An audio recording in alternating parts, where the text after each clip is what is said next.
आगरा शहर की सुबहें हमेशा एक नई उम्मीद और एक नई हलचल लेकर आती थीं। यमुना के किनारे बसा यह शहर केवल मुगल सल्तनत की राजधानी ही नहीं, बल्कि हिंदुस्तान के दिल की धड़कन भी था। यहाँ की गलियों में इत्र की महक, मसालों की खुशबू और लोगों की चहल पहल एक साथ घुली मिली रहती थी। लेकिन शहर का असली केंद्र, उसकी आत्मा, आगरा के किले में बसती थी, जहां शहंशाह हिंद जलालुद्दीन मोहम्मद अकबर का दरबार सजता था। अकबर का दरबार केवल शानो शौकत और सत्ता का प्रदर्शन नहीं था, बल्कि यह ज्ञान, कला और न्याय का भी एक संगम था। दूर दूर से गुणीजन, कलाकार और फरियादी अपनी किस्मत आजमाने यहाँ आते थे। अकबर स्वयं एक पारखी सम्राट थे। उन्हें इंसानों की अच्छी पहचान थी और वे गुण की कदर करना जानते थे। यही कारण था कि उनके दरबार में नवरत्नों की एक मंडली थी, जो अपने अपने क्षेत्र के महारथी थे। तानसेन के संगीत से दीवारें झूम उठती थीं, तो टोडरमल की राजस्व नीतियों से सल्तनत का खजाना भरा रहता था।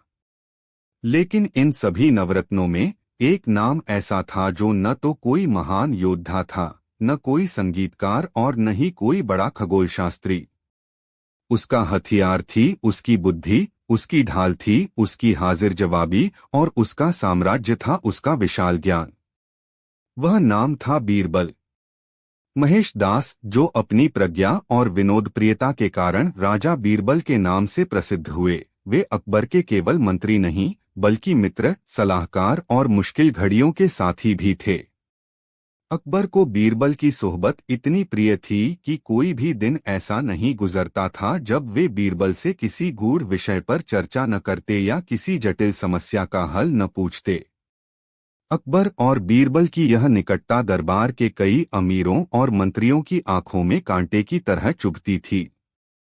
उन्हें लगता था कि बीरबल, जो न तो किसी बड़े खानदान से था और न ही किसी सैन्य पराक्रम के लिए जाना जाता था, उसे शहंशाह का इतना स्नेह और सम्मान क्यों मिलता है।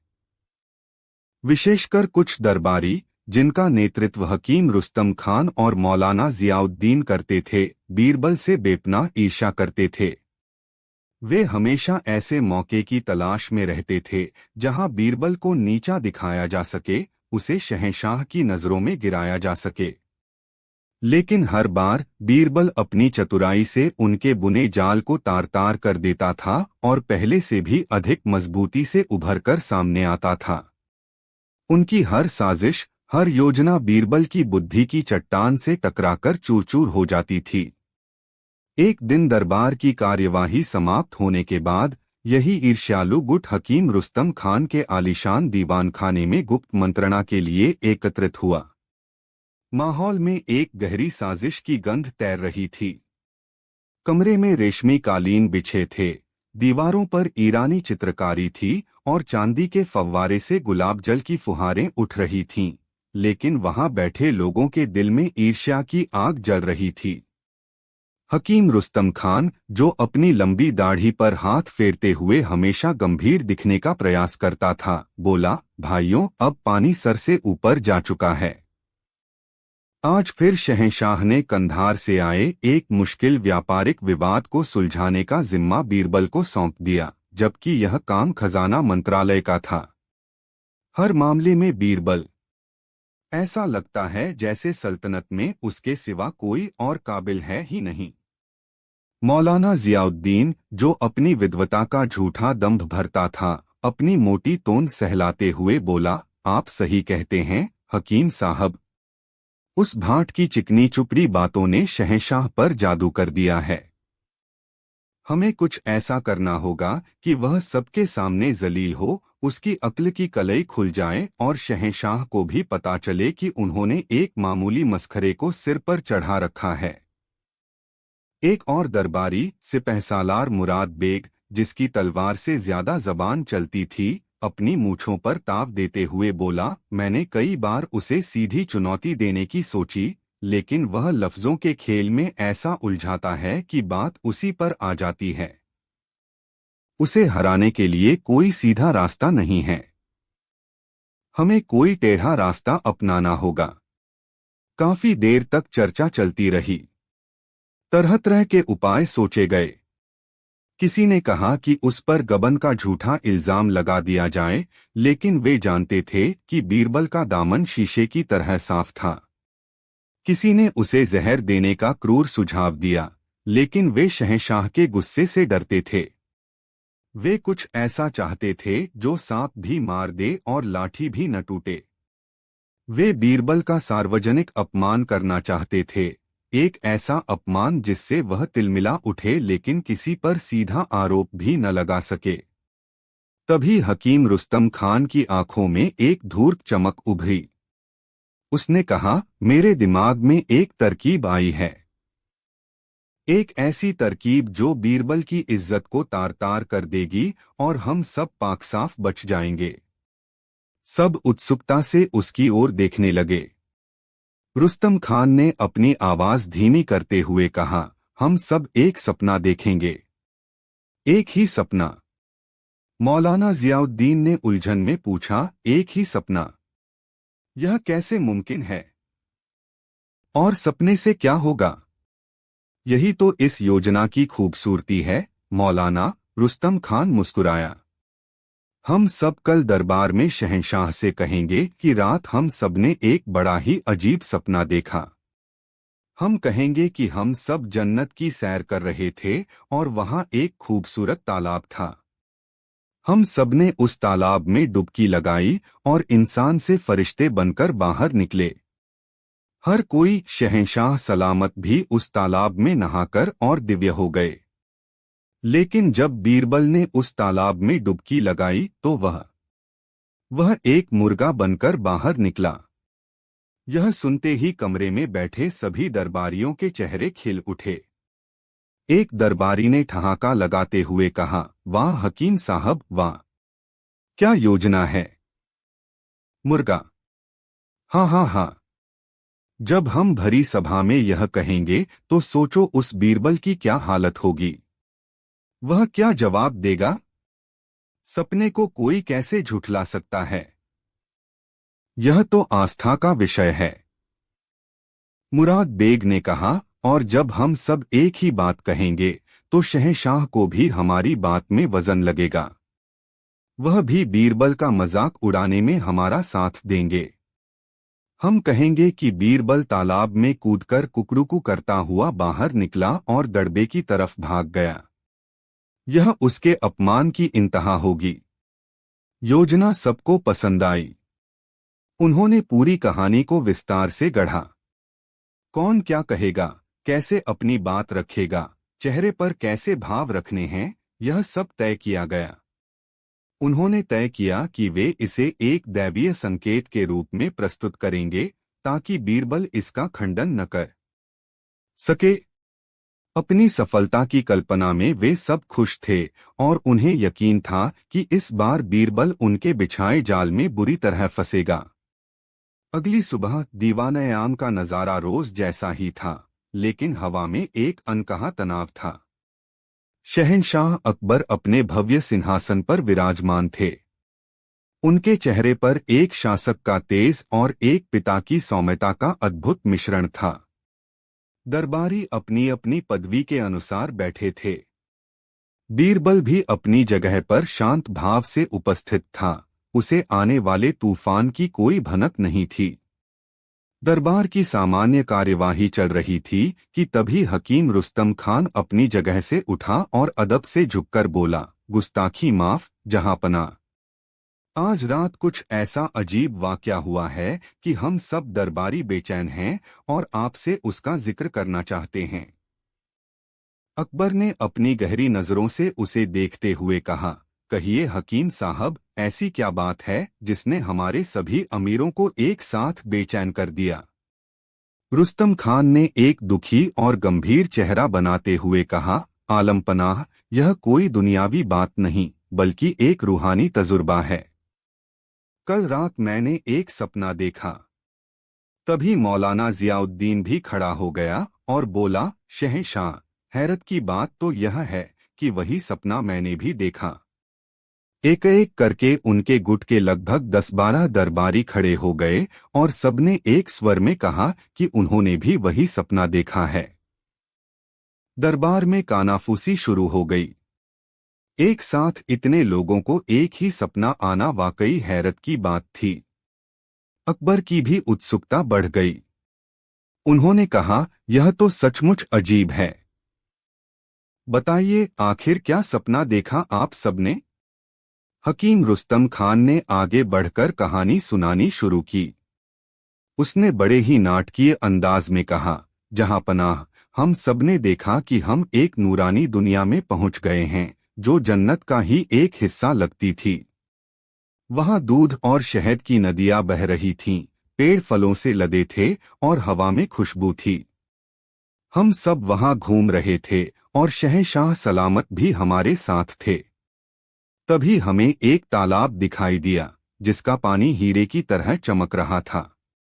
उसने एक पल के लिए रुककर दरबारियों की प्रतिक्रिया देखी और फिर आगे बोला, एक आसमानी आवाज आई कि जो भी इस तालाब में डुबकी लगाएगा, उसके सारे पाप धुल जाएंगे और वह पहले से बेहतर रूप में बाहर आएगा। जहां पनाह, सबसे पहले आपने उस तालाब में डुबकी लगाई और आप पहले से भी ज्यादा तेजोमय और प्रतापी होकर बाहर निकले। फिर हम सब एक एक करके उस तालाब में कूदे और हम सब भी फरिश्तों जैसे पाकसाफ और नूरानी बनकर निकले। यहाँ तक की कहानी सुनकर अकबर मुस्कुरा रहे थे। उन्हें अपनी प्रशंसा सुनना अच्छा लग रहा था। दरबार के अन्य लोग भी वाह वाह कर रहे थे। लेकिन फिर रुस्तम खान ने अपनी आवाज में दुख का पुट मिलाते हुए कहा, सब कुछ बहुत अच्छा चल रहा था आलमपना। लेकिन अंत में जब हमारे प्रिय मित्र बीरबल की बारी आई, उसने जानबूझकर वाक्य अधूरा छोड़ दिया और बीरबल की तरफ देखा, जिसके चेहरे पर अभी भी कोई भाव नहीं था, बस एक हल्की रहस्यमयी मुस्कान थी। अकबर ने अधीर होकर पूछा, हाँ, तो बीरबल के साथ क्या हुआ? वह क्या बनकर निकला? रुस्तम खान ने जैसे कोई बहुत बड़ा रहस्य खोल रहा हो, इस अंदाज में कहा, जहां पनाह, जैसे ही बीरबल ने उस पाक तालाब में डुबकी लगाई और बाहर निकला, तो हम सब देखकर हैरान रह गए। वह एक मुर्गा बन गया था। यह सुनते ही साजिश में शामिल सभी दरबारी जोर जोर से सिर हिलाने लगे। एक ने कहा, जी जहां पनाह, बिल्कुल सही कहा। एक चितकबरा मुर्गा, दूसरे ने जोड़ा, और बाहर निकलते ही जोर जोर से कुकरुकू करने लगा। तीसरे ने मजाक उड़ाते हुए कहा, और फिर अनाज के दानों के लिए जमीन खुरचने लगा। हम सबने उसे देखा। यह सुनते ही उन दरबारियों के गुट में दबीदबी हंसी का फव्वारा छूट गया। दरबार में मौजूद बाकी लोग भी हैरान थे। कुछ को यह मजाक लग रहा था, तो कुछ इसे बीरबल का घोर अपमान समझ रहे थे। अकबर भी एक पल के लिए अवाक रह गए। उन्होंने बीरबल की ओर देखा। वे देखना चाहते थे कि इस भद्दे और अपमानजनक मजाक पर बीरबल की क्या प्रतिक्रिया होती है। उन्हें उम्मीद थी कि बीरबल गुस्सा होगा, तिलमिलाएगा या सफाई देगा।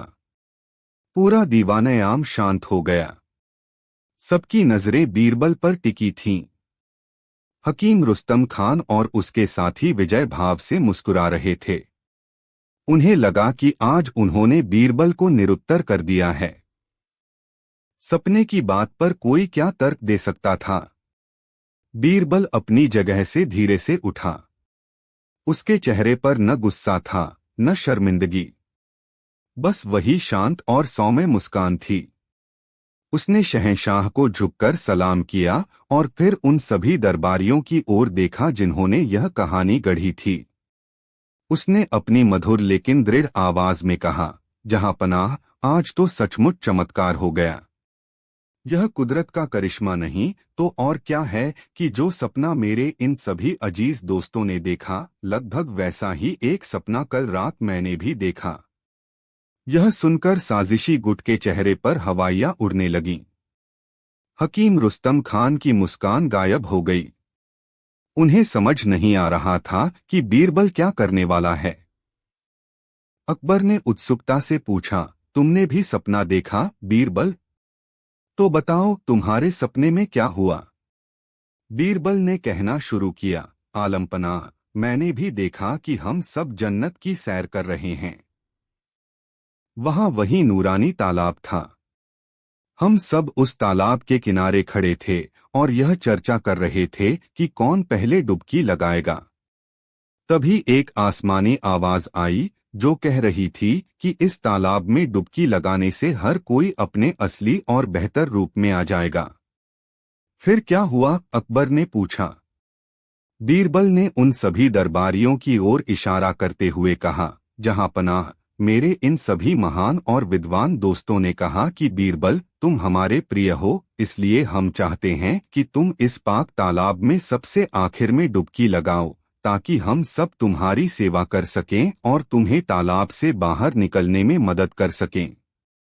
मैंने उनके इस स्नेह को स्वीकार कर लिया। अब साजिशियों के माथे पर पसीना आने लगा था। उन्हें अपनी ही योजना उल्टी पड़ती नजर आ रही थी। बीरबल ने कहानी आगे बढ़ाई, जहां पनाह, फिर आप तालाब में उतरे और पहले से भी ज्यादा प्रतापी होकर निकले। लेकिन इसके बाद एक अजीब बात हुई। मेरे सपने में जब मेरे ये सभी दोस्त हकीम रुस्तम खान, मौलाना जियाउद्दीन और बाकी सब एक एक करके तालाब में कूदे तो वे सब खूबसूरत मुर्गियां बनकर बाहर निकले। यह सुनते ही दरबार में सन्नाटा छा गया और फिर जो लोग अब तक दबी हंसी हंस रहे थे उनके मुंह खुले के खुले रह गए। बीरबल ने बिना रुके अपनी बात जारी रखी, जी जहांपना, कोई सफेद मुर्गी, कोई काली, कोई चितकबरी, सबकी सब बेहद खूबसूरत मुर्गियां थीं और तालाब से निकलकर कुक कुक कुक करती हुई मेरे चारों ओर जमा हो गईं।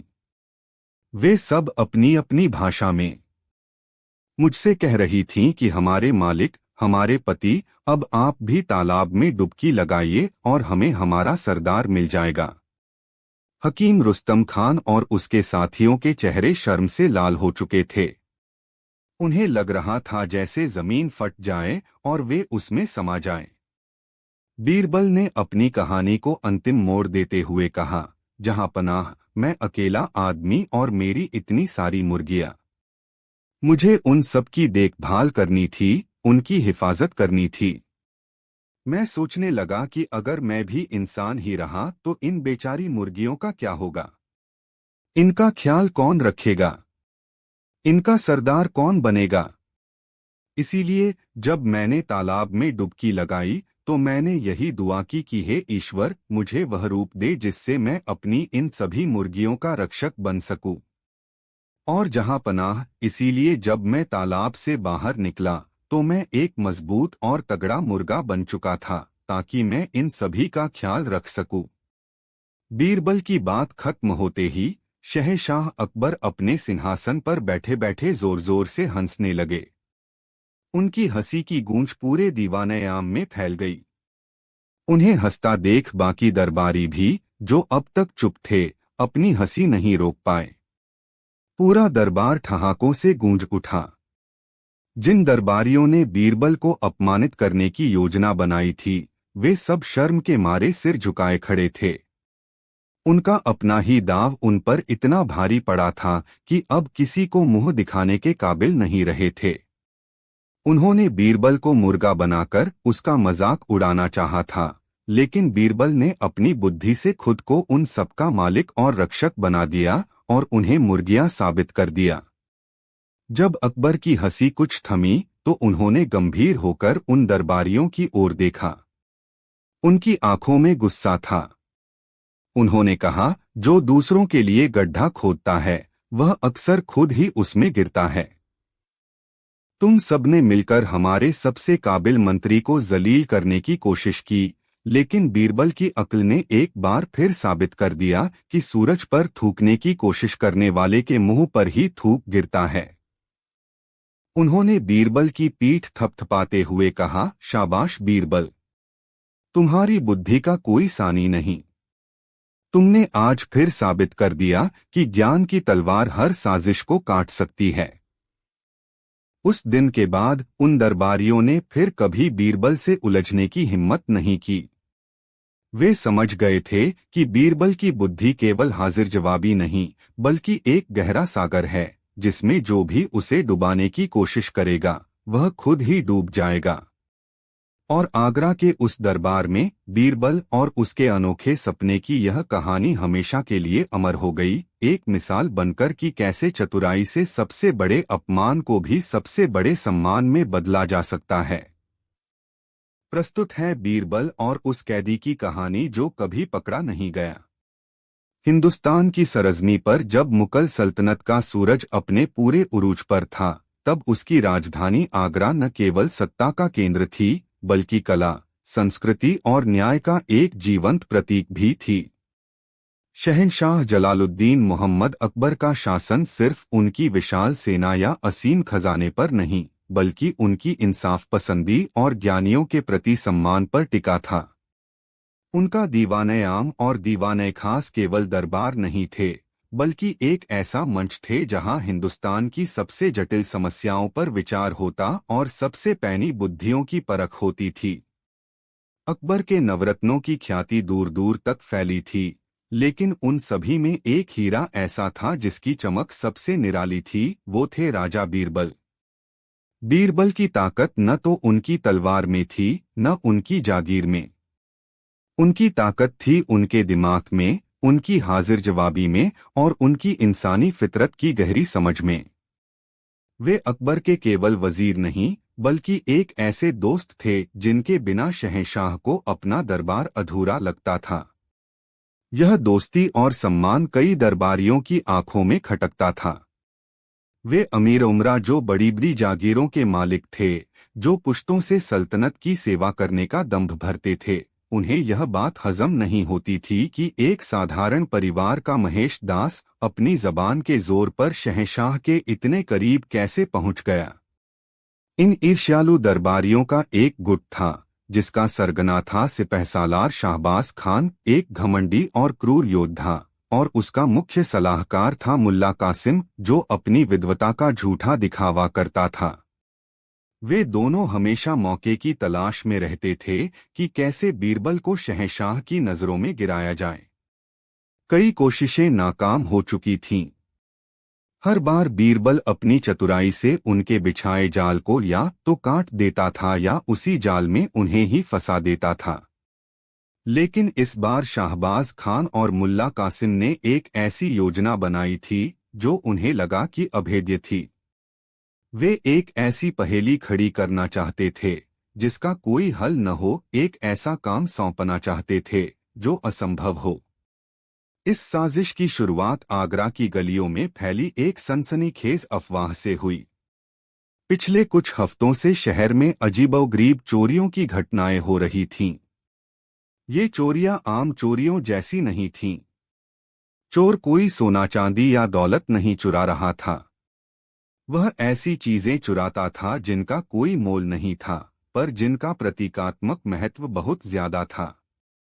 किसी अमीर व्यापारी की दुकान से उसकी सबसे पुरानी बही खाता गायब हो जाती, तो किसी मशहूर शायर के घर से उसकी सबसे पसंदीदा कलम।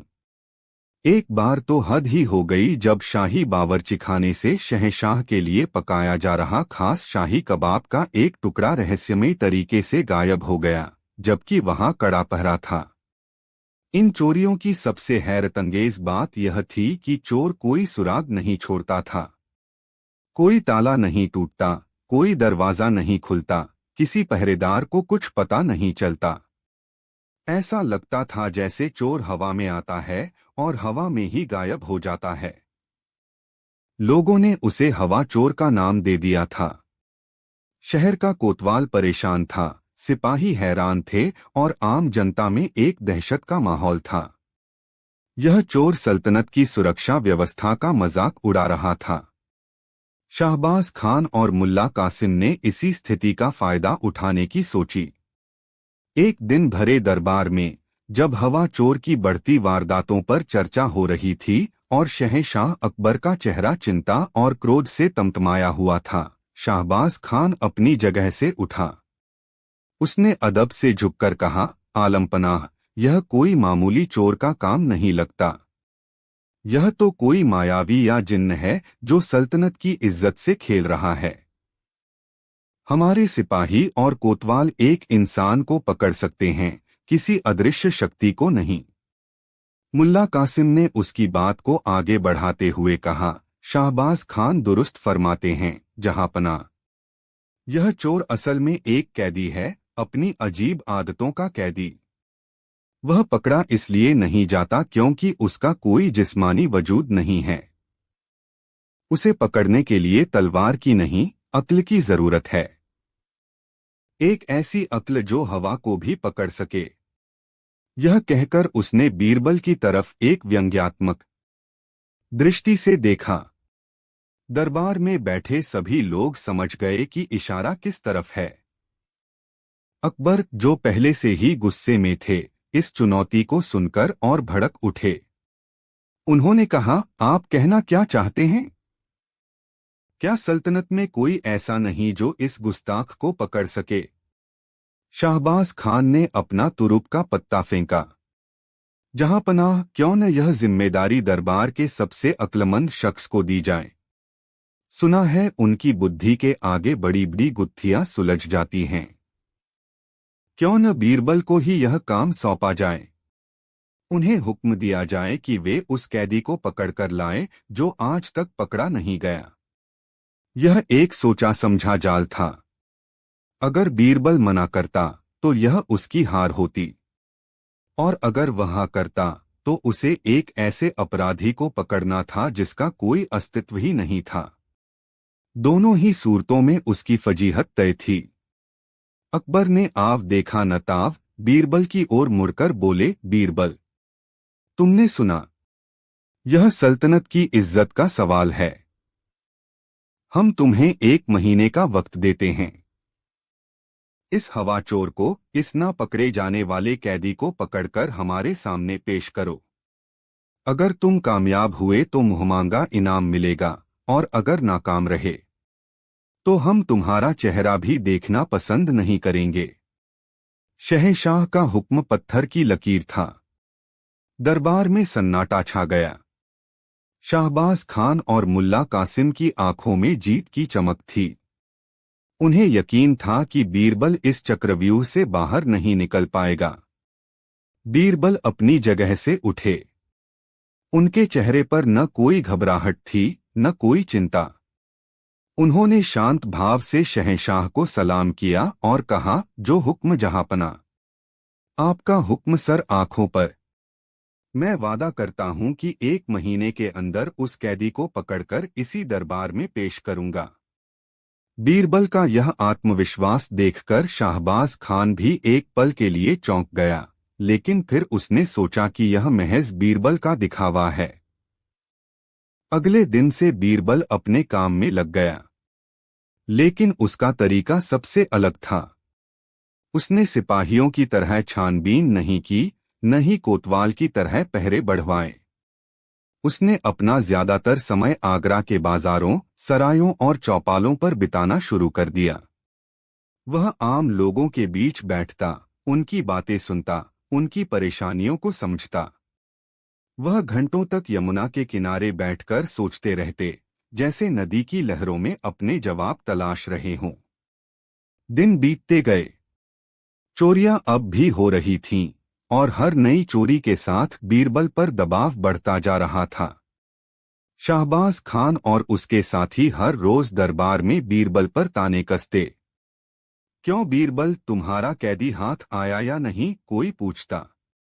सुना है आजकल हवा को पकड़ने की कोशिश कर रहे हो, कोई मजाक उड़ाता। बीरबल बस मुस्कुराकर रह जाता। बीरबल ने उन सभी जगहों का मुआयना किया जहां चोरियां हुई थीं। उसने पाया कि हर चोरी के पीछे एक कहानी थी। जिस व्यापारी का बहीखाता चोरी हुआ था, उसके बारे में शहर में यह अफवाह थी कि वह बेईमान है। जिस शायर की कलम चोरी हुई थी, उस पर यह इल्जाम लग रहा था कि वह दूसरों की नज़में चुराता है। और शाही बावर्ची खाने से जो कबाब गायब हुआ था, उसके बाद यह कानाफूसी शुरू हो गई थी कि बावर्ची खुद ही शाही खाने में से हिस्सा मारता है। बीरबल को धीरे धीरे एक पैटर्न समझ में आने लगा। यह चोर चीजें नहीं चुरा रहा था, वह इज्जत चुरा रहा था, भरोसा चुरा रहा था। वह लोगों के मन में शक और अविश्वास का बीज बो रहा था। चोर का मकसद दौलत कमाना नहीं, बल्कि समाज में बेचैनी और अशांति फैलाना था। महीने का आखिरी हफ्ता शुरू हो गया। अब तो अकबर भी अधीर होने लगे थे। उन्होंने बीरबल को बुलाकर अपनी नाराजगी जाहिर की। बीरबल, तुम्हारी मोहलत खत्म होने वाली है और तुम अब तक खाली हाथ हो। क्या हमें यह मान लेना चाहिए कि तुमने हार मान ली है? बीरबल ने सिर झुकाकर कहा, गुस्ताखी माफ जहांपनाह, कैदी बहुत शातिर है। वह हर जगह मौजूद है और कहीं भी नहीं है। लेकिन मैंने उसे पकड़ने का इंतजाम कर लिया है। मोहलत के आखिरी दिन वह आपके सामने होगा। आखिरकार वह दिन आ ही गया। दीवानयाम खचाखच भरा हुआ था। हर कोई यह देखने आया था कि बीरबल क्या करता है।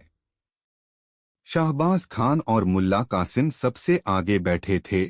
उनके चेहरों पर विजय की मुस्कान थी। उन्हें पूरा यकीन था कि आज बीरबल का सूरज हमेशा के लिए डूब जाएगा। शहंशाह अकबर अपने सिंहासन पर विराजमान हुए। उनकी आंखों में गुस्सा और बेसब्री साफ झलक रही थी।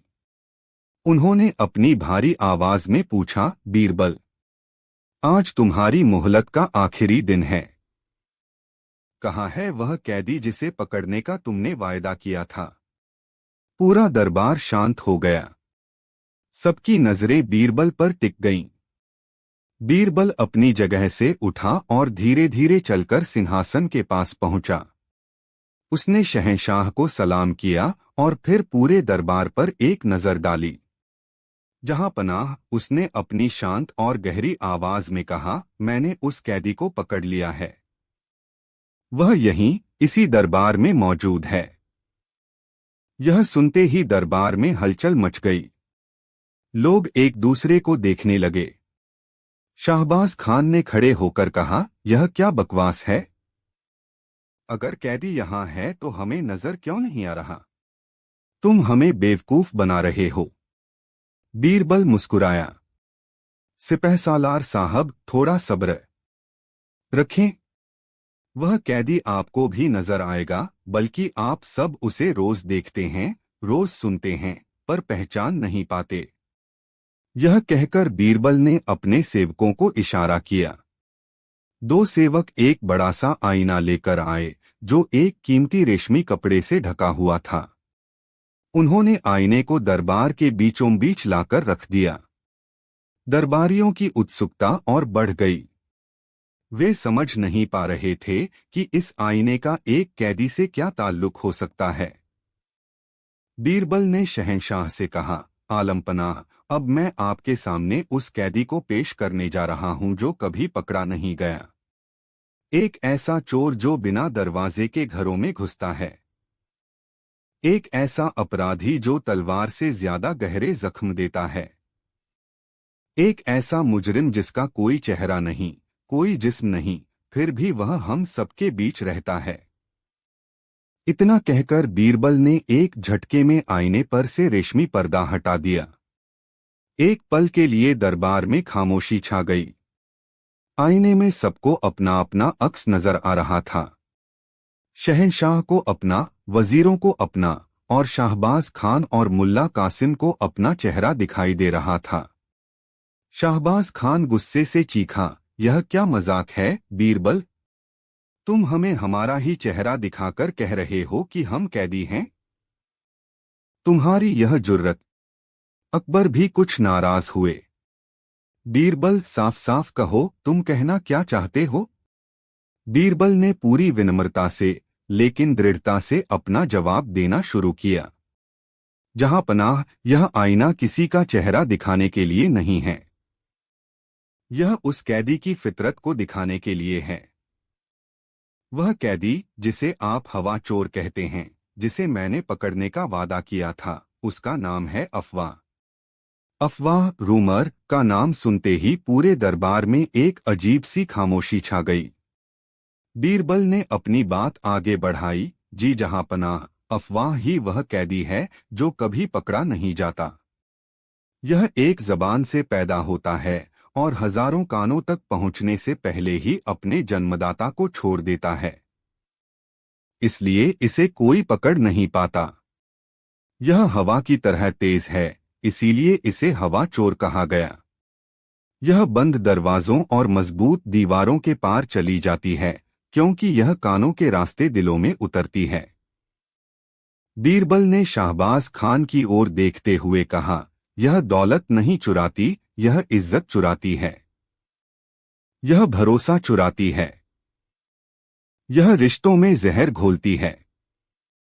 एक छोटी सी अफवाह एक बहादुर सिपाही को कायर साबित कर सकती है, एक सच्चे आलिम को झूठा बना सकती है और एक वफादार दोस्त को गद्दार बना सकती है।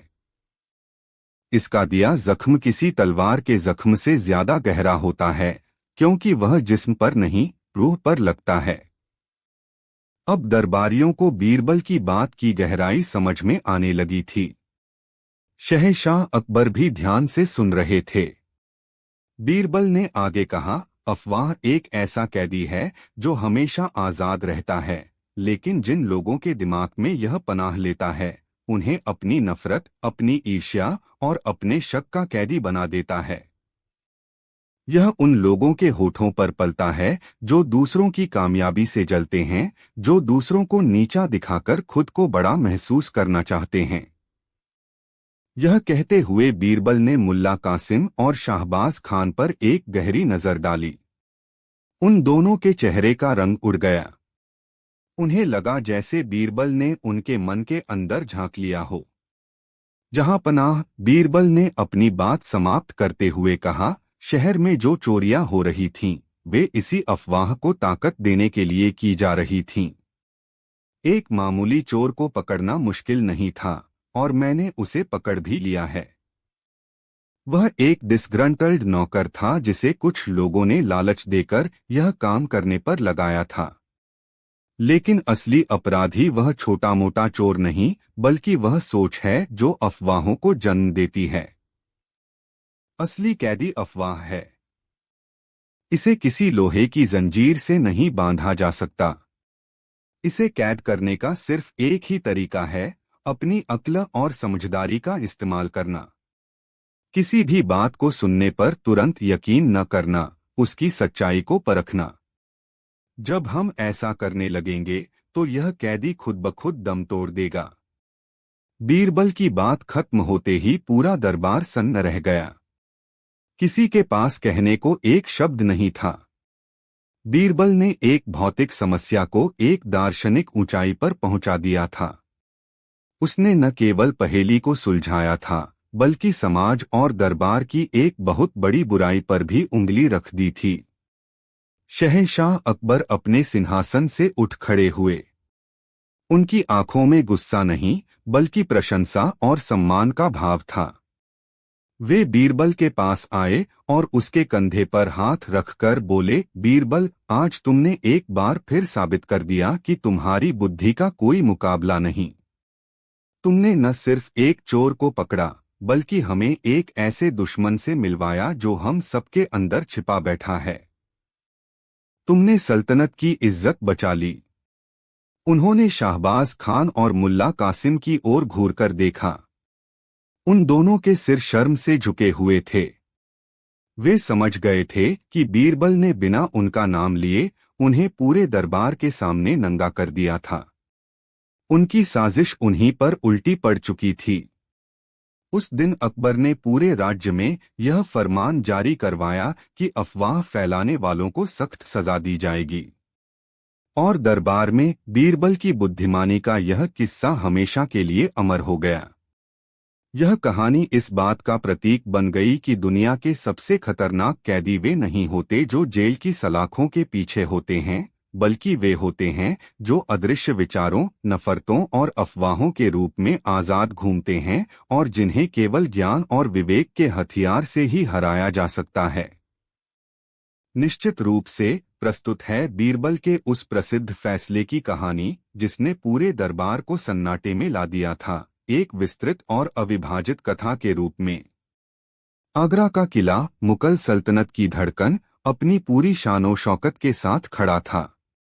यमुना नदी खामोशी से उसके पास से गुजरती, मानो रोज सुबह शहंशाह हिंद के दरबार की कहानियों को अपने साथ लेकर आगे बढ़ती हो। जलालुद्दीन मोहम्मद अकबर का दीवान-ए-आम न्याय, ज्ञान और कला का एक ऐसा संगम था जिसकी मिसालें दूरदराज के मुल्कों तक दी जाती थीं। शहंशाह खुद भी एक पारखी थे, उन्हें इंसानों की, खासकर उनकी नीयत की गहरी समझ थी। यही वजह थी कि उनका दरबार नवरत्नों से सुशोभित था, जिनमें से हर एक अपने आप में एक संस्था था। लेकिन इन सभी रत्नों के बीच राजा बीरबल का स्थान सबसे अनूठा था। वे न तो कोई महान सेनापति थे, न ही कोई विश्वविख्यात संगीतकार। उनका शास्त्र उनकी बुद्धि थी और उनका शस्त्र उनकी हाजिर जवाबी। अकबर के लिए बीरबल केवल एक मंत्री नहीं, बल्कि एक मित्र, एक मार्गदर्शक और एक ऐसा दर्पण थे जिसमें वे कभी-कभी अपनी सल्तनत की सबसे जटिल सच्चाइयों का अक्स देख पाते थे। अकबर और बीरबल की यह निकटता, यह बौद्धिक और भावनात्मक जुड़ाव दरबार के कई पुराने और खानदानी अमीरों के दिलों में ईर्ष्या की आग जलाता था। इन ईर्ष्यालु दरबारियों में सबसे प्रमुख थे सिपहसालार शमशेर खान और सल्तनत के मुख्य काजी मौलाना सिराजुद्दीन।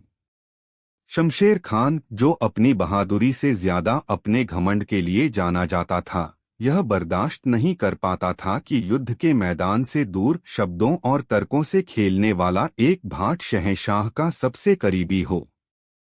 वहीं मौलाना सिराजुद्दीन, जो खुद को शरीयत और न्याय का सबसे बड़ा ज्ञाता समझते थे, इस बात से जलते थे कि शहंशाह अक्सर कानूनी पेचीदगियों पर उनकी राय लेने के बजाय बीरबल की व्यवहारिक सलाह को ज्यादा महत्व देते थे।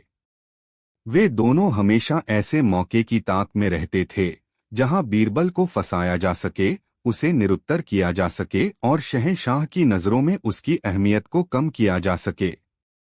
उन्हें यह मौका जल्द ही मिलने वाला था, और वह भी एक ऐसी शक्ल में जिसकी उन्होंने कल्पना भी नहीं की थी।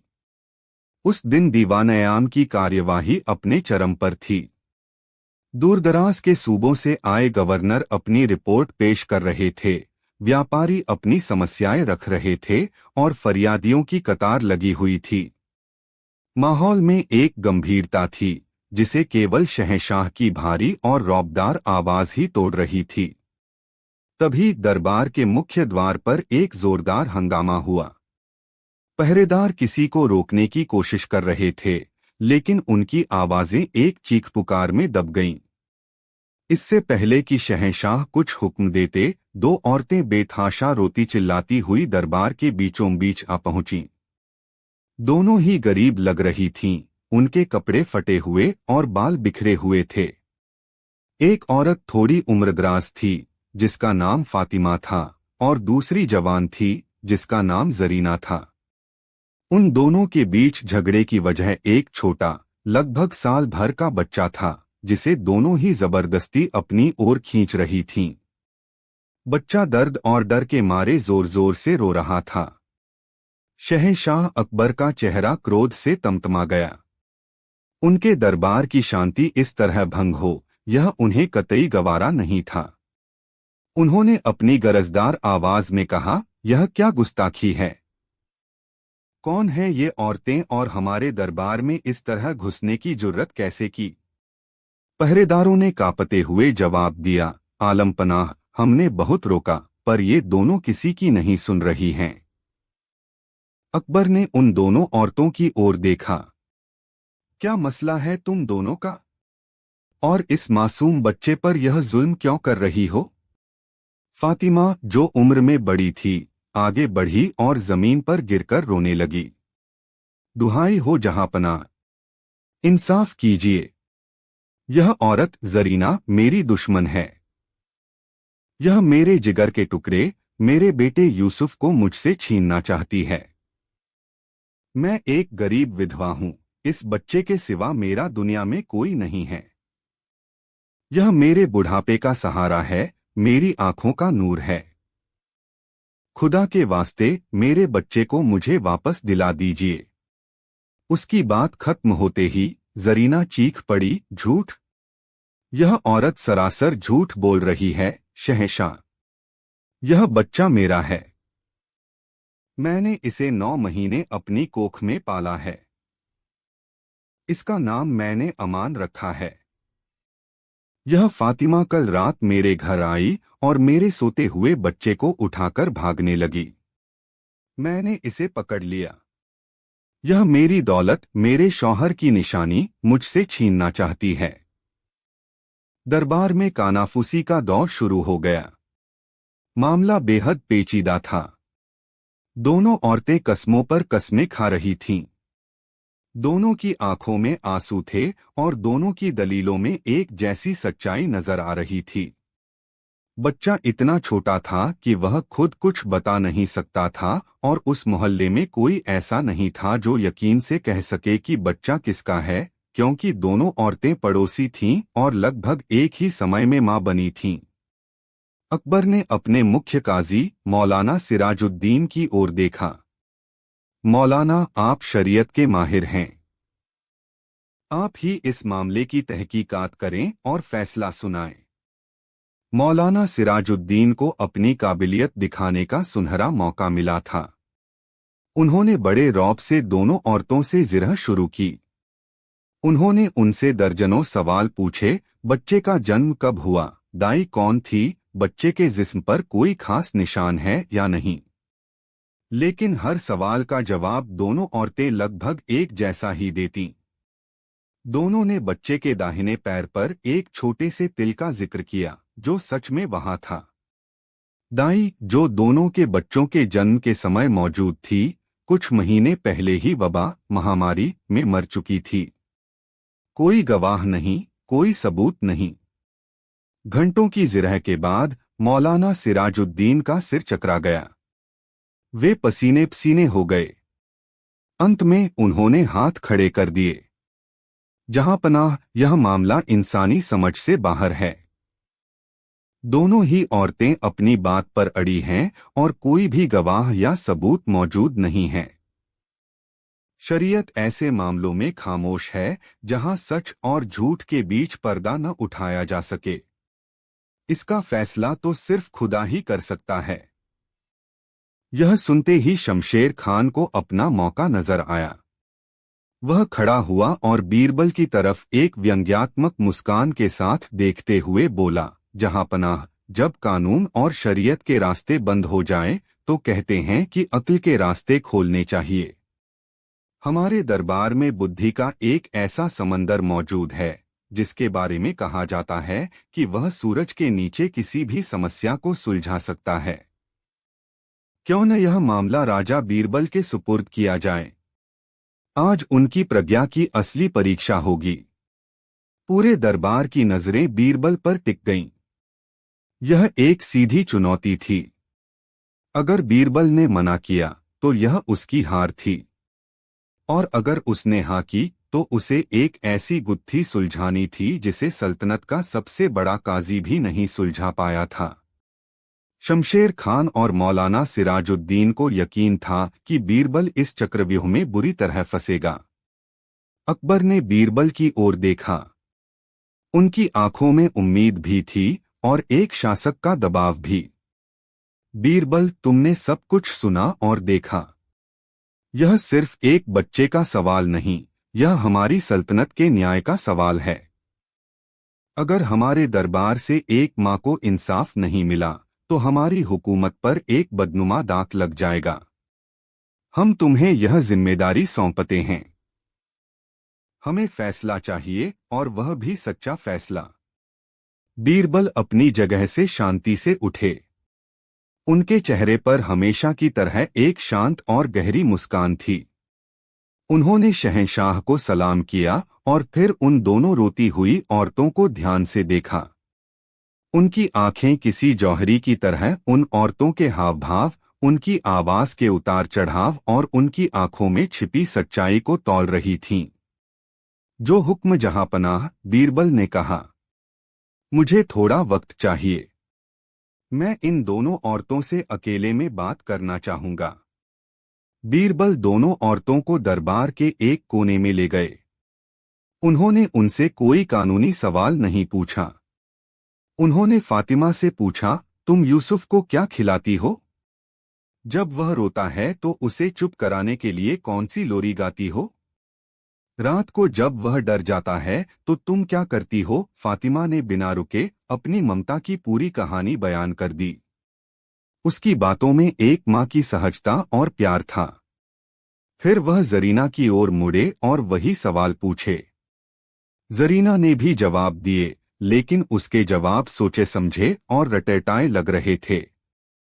उसकी आवाज में वह ममता की गर्माहट नहीं थी जो फातिमा की बातों में थी।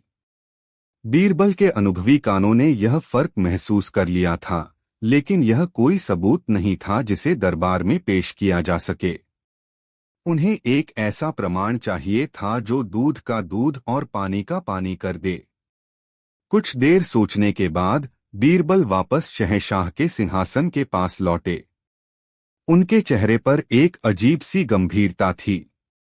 जहांपनाह, मैं एक नतीजे पर पहुंचा हूं, उन्होंने कहा। पूरा दरबार उत्सुकता से उनकी ओर देखने लगा। शमशेर खान की आंखों में मजाक था। उसे लगा कि बीरबल अब कोई मजेदार कहानी सुनाकर मामले को टाल देगा। बीरबल ने अपनी आवाज को और गंभीर करते हुए कहा, यह सच है कि यह फैसला करना नामुमकिन है कि असली मां कौन है। दोनों का दावा बराबर का है।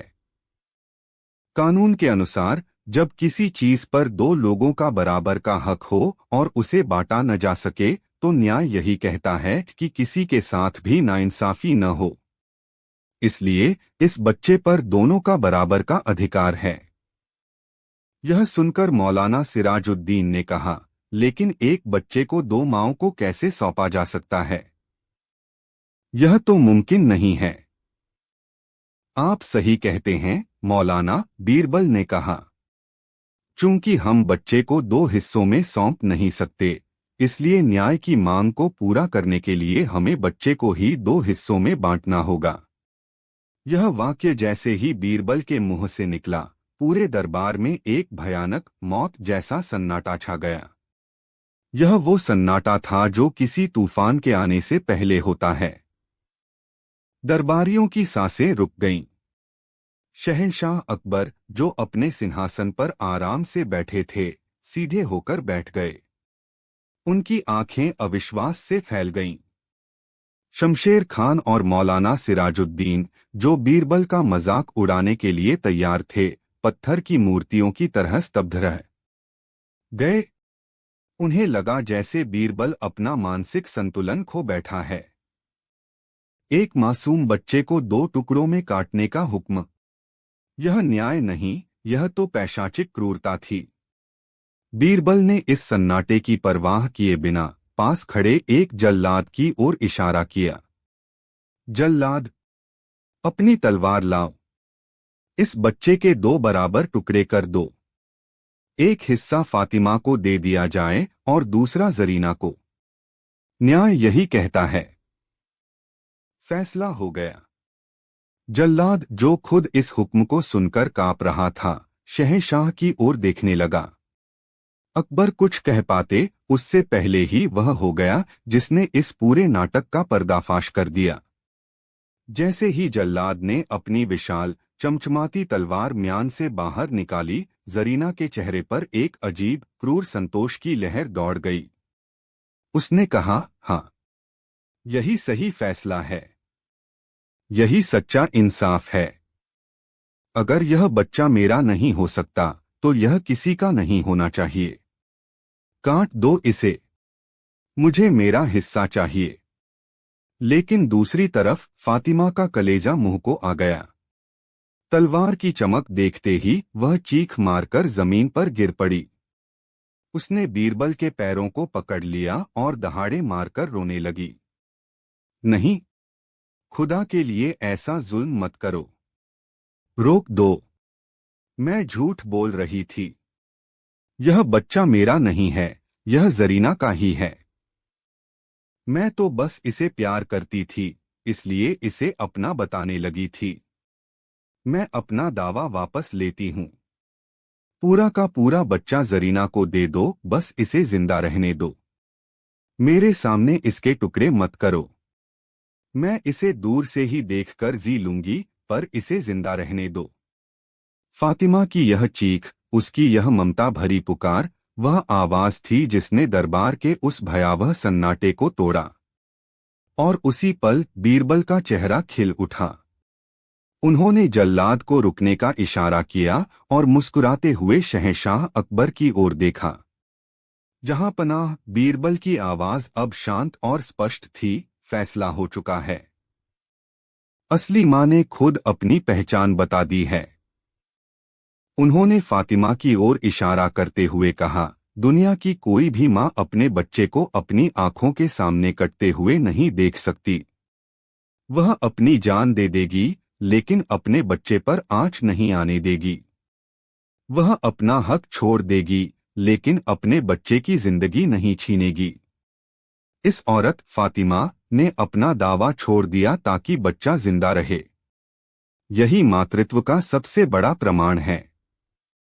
बच्चा फातिमा का है। फिर उन्होंने जरीना की ओर देखा, जिसका चेहरा अब डर और शर्म से सफेद पड़ चुका था। और जो औरत अपने स्वार्थ और जलन में एक मासूम की जान लेने के लिए तैयार हो जाए, वह कभी मां नहीं हो सकती। वह केवल एक वहशी औरत है। बीरबल का यह फैसला और उसके पीछे का तर्क सुनकर पूरा दरबार जैसे नींद से जाग गया। शहंशाह अकबर अपने सिंहासन से उठ खड़े हुए। उनकी आंखों में बीरबल के लिए असीम प्रशंसा और सम्मान था। उन्होंने जोर से कहा, वाह बीरबल वाह! आज तुमने साबित कर दिया कि सच्चा न्याय किताबों और कानूनों में नहीं, बल्कि इंसान के दिल को समझने में है। तुम्हारी बुद्धि ने आज एक मां को उसका बच्चा और हमारी सल्तनत को उसकी इज्जत लौटा दी है। शमशेर खान और मौलाना सिराजुद्दीन के सिर शर्म से झुके हुए थे। वे बीरबल को फंसाने चले थे, लेकिन बीरबल ने अपनी बुद्धि के ऐसे जौहर दिखाए थे कि वे खुद ही पूरे दरबार के सामने छोटे पड़ गए थे। शहंशाह के हुक्म से बच्चे को रोती हुई, लेकिन अब खुश फातिमा की गोद में दे दिया गया। जरीना को झूठ बोलने और एक मां को परेशान करने के जुर्म में सजा सुनाई गई। और बीरबल के उस फैसले की कहानी और उस फैसले के बाद टूटे उस सन्नाटे की गूंज आगरा के किले की दीवारों में हमेशा के लिए कैद हो गई। यह किस्सा इस बात का सबूत बन गया कि सबसे मुश्किल गुत्थियां तलवार की ताकत या कानून की सख्ती से नहीं, बल्कि इंसानियत की गहरी समझ और ममता की कोमलता से सुलझती हैं। आगरा शहर की सुबहें हमेशा एक नई हलचल लेकर आती थीं, लेकिन उस खास सुबह हवा में एक अजीब सी बेचैनी घुली हुई थी। यह बेचैनी किसी आने वाले तूफान का संकेत नहीं थी, न ही किसी जंग की खबर थी। यह एक खौफ था, एक अदृश्य डर, जो पिछले कुछ हफ्तों से आगरा की गलियों, बाजारों और यहाँ तक कि आलीशान हवेलियों में भी चुपके से अपना घर बना रहा था। इस खौफ का एक नाम था, पत्थर की आंख वाला कातिल। यह कोई आम कातिल नहीं था। वह दौलत के लिए कत्ल नहीं करता था, न ही दुश्मनी के लिए। उसके शिकार बेतरतीब थे, कभी कोई अमीर व्यापारी, कभी कोई गरीब मजदूर, कभी कोई मशहूर शायर। कत्ल का तरीका हमेशा एक जैसा होता था, गला घोंटकर। लेकिन सबसे खौफनाक बात थी वह निशानी जो वह पीछे छोड़ जाता था। हर लाश के पास एक छोटा, चिकना, गोल पत्थर मिलता था, जिस पर काले रंग से एक भयानक आंख बनी होती थी। यह आंख इतनी असली लगती थी कि देखने वाले को लगता मानो वह उसे घूर रही हो, उसकी रूह के अंदर झांक रही हो। यह उस कातिल का हस्ताक्षर था, उसकी पहचान थी, सल्तनत की कानून व्यवस्था पर एक क्रूर तमाचा था। शहर का कोतवाल सिपहसालार फौलाद खान परेशान था। फौलाद खान एक बहादुर और ईमानदार अफसर था, लेकिन उसकी सोच सीधी और सपाट थी। वह तलवार से दुश्मन का सिर कलम कर सकता था, लेकिन एक ऐसे अदृश्य दुश्मन के दिमाग में नहीं घुस सकता था जो कोई सुराग नहीं छोड़ता था। उसके सिपाही रात दिन गश्त लगा रहे थे, हर संदिग्ध से पूछताछ हो रही थी, लेकिन नतीजा सिफर था। कातिल हवा की तरह आता और अपना काम करके गायब हो जाता, पीछे छोड़ जाता था तो बस एक लाश और पत्थर की वह डरावनी आंख। मामला जब शहंशाह हिंद जलालुद्दीन मोहम्मद अकबर के दीवान आम तक पहुंचा, तो उनका चेहरा चिंता और क्रोध से तमतमा उठा। उनकी सल्तनत में, उनकी राजधानी में कोई इस तरह बेखौफ होकर लोगों का कत्ल करे, यह उनके लिए असहनीय था। यह क्या हो रहा है? फौलाद खान शहंशाह गरजे। आपकी सल्तनत के बाशिंदे अपने ही घरों में महफूज नहीं हैं। क्या आपकी पूरी फौज और जासूस मिलकर एक कातिल को नहीं पकड़ सकते? यह पत्थर की आंख क्या है? क्या यह कोई जादू टोना है, कोई शैतानी ताकत है? फौलाद खान ने सिर झुकाकर कहा, गुस्ताखी माफ जहांपना। हम पूरी कोशिश कर रहे हैं। यह कातिल बहुत शातिर है। कोई गवाह नहीं, कोई सुराग नहीं। ऐसा लगता है जैसे वह कोई जिन्न या भूत है। तभी दरबार में मौजूद शहंशाह के साले और एक घमंडी अमीर नवाब गाजी उद्दीन ने बीरबल की तरफ एक व्यंग्यात्मक मुस्कान के साथ देखा। गाजी उद्दीन उन लोगों में से था जो बीरबल की शोहरत और शहंशाह से उनकी निकटता से जलते थे। उसे लगता था कि बीरबल केवल बातों का धनी है और असली दुनिया की कठोर सच्चाइयों से उसका कोई वास्ता नहीं। जहांपनाह, गाजी उद्दीन ने शहद घुली जहरीली आवाज में कहा, जब तलवारें और ताकतें नाकाम हो जाती हैं तो कहते हैं कि अक्ल का सहारा लेना चाहिए। हमारे दरबार में बुद्धि के देवता राजा बीरबल मौजूद हैं। सुना है वे बंद कमरों के राज और इंसानी दिलों के भेद जान लेते हैं। क्यों न यह काम उन्हें सौंपा जाए? शायद वे उस पत्थर की आंख से बातें करके ही कातिल का पता लगा लें। यह एक सीधा तंज था, एक चुनौती थी। गाजी उद्दीन और उसके हमख्याल दरबारियों का गुट बीरबल को एक ऐसी स्थिति में फंसाना चाहता था जहां उसकी हार निश्चित हो। एक खूनी पहेली को सुलझाना शब्दों के खेल खेलने से बहुत अलग था। अकबर, जो पहले से ही हताश थे, इस प्रस्ताव पर विचार करने लगे। उन्होंने बीरबल की ओर देखा। उनकी आंखों में एक शासक का हुक्म था और एक दोस्त की उम्मीद। बीरबल, तुमने सुना? यह हमारी सल्तनत की इज्जत का सवाल है। हम तुम्हें यह जिम्मेदारी सौंपते हैं। इस पत्थर की आंख वाले कातिल को पकड़ो और हमारे सामने पेश करो। हम तुम्हें 15 दिन का वक्त देते हैं।